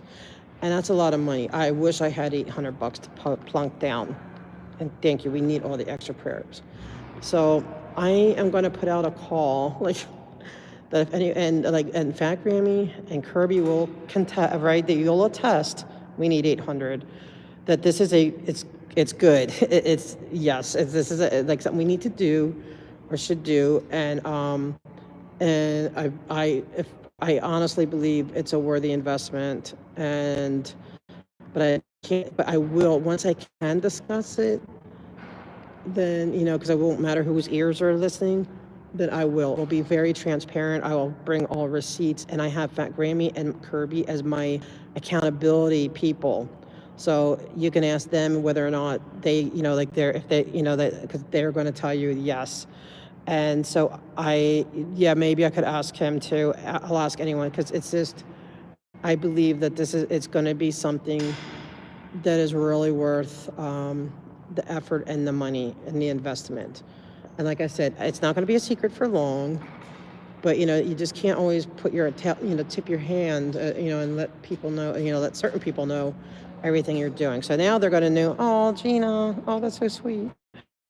So so if anyone, like, I have the Venmo and I have the Cash App. I mean, I'm going to try to do whatever. I know, I am so grateful. Gina's like, amazing, thank you. If you can Venmo or Cash App, anything with the word project. So that's I'm going to put that on my thing. Anything, put project. So that way I know that's for the project. Because that's how we did it. Remember with the cat food, and thankfully I have still the food with me. Thankfully, I do. Yeah, I'm going to try to get the PayPal. I need to figure out how to get, because it's like if you want the PayPal, I might have to say email me, because I'm afraid to put it out there, because I think that has to use your I mean, not that they don't know my whatever, but like your identity and stuff, but I'm more reluctant to put that out, because whatever. But if anyone wants to email me for the PayPal, I'll gladly do that, because I know you guys. But any of it, but just put project, and or, and then and I'll let you know. And then hopefully we get up to the 800 as soon as, as we can. It's going to be something that I can't wait I can't wait. Like, it's so hard for me to like keep a secret right now, but I have to. It's just for the best. But thank you guys. Yeah, if you want to email me, I'll for sure. I'll give it to you. It's just because you know how they are and how they play, and they always try to dox you. Thank you, Gina. Yeah, I'll definitely. And then, like I said, the code word is project. And if we can get up to, and I promise you, it's not frivolous. Thank you. See, Fat Grammy and Kirby, and actually, they'll attest, hopefully, that this is not exactly, and that's it. And that's why I don't want to put, it out there yet. But let them wonder. And then, but I will be transparent with everything. You'll know, and I'm not, because I'm not trying to come out with it. But I promise I will fully come out with it. I don't think it'll take long. Whatever the project is going to be way on in the future. It should be very quickly, and but I'm excited, and so I would thank anyone for your help. Thank you, Gina. Well, for that. That's a huge, big start to getting us rolling, and I'm excited about it. So I'm going to sign off, and I have to wait till I get home. It'll be a couple of hours probably, but you guys email me, and I'll email it back to you with a link. But like I said, there's still the Venmo and the Cash App, and I don't know if I need to do a go set, whatever. But see, those always use your real names too, and just with the person with disabilities, trying to like lessen the target on me. I feel like I already have such a huge target already. But thank you. We are more powerful together, and this is something. And thank you, Fat Grammy Mona. And thank you for everything you said today. So that's why I'm saying, please tell Mona to talk during the agenda items, because we need her, because she brings something, like she, just like Yvonne brings so much to like the engineering stuff, and Henry, and in Public Works. I knew that Mona would be the one to hit the ball out the park with the ADA language.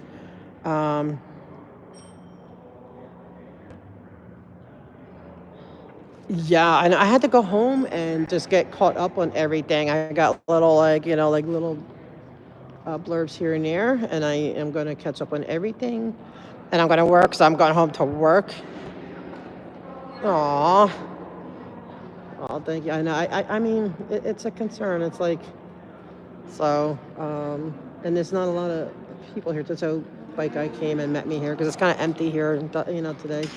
But we got to do what we got to do. But I am so okay. I'm going to have to check all of that out. I mean, it's amazing, and like I'm so excited about this.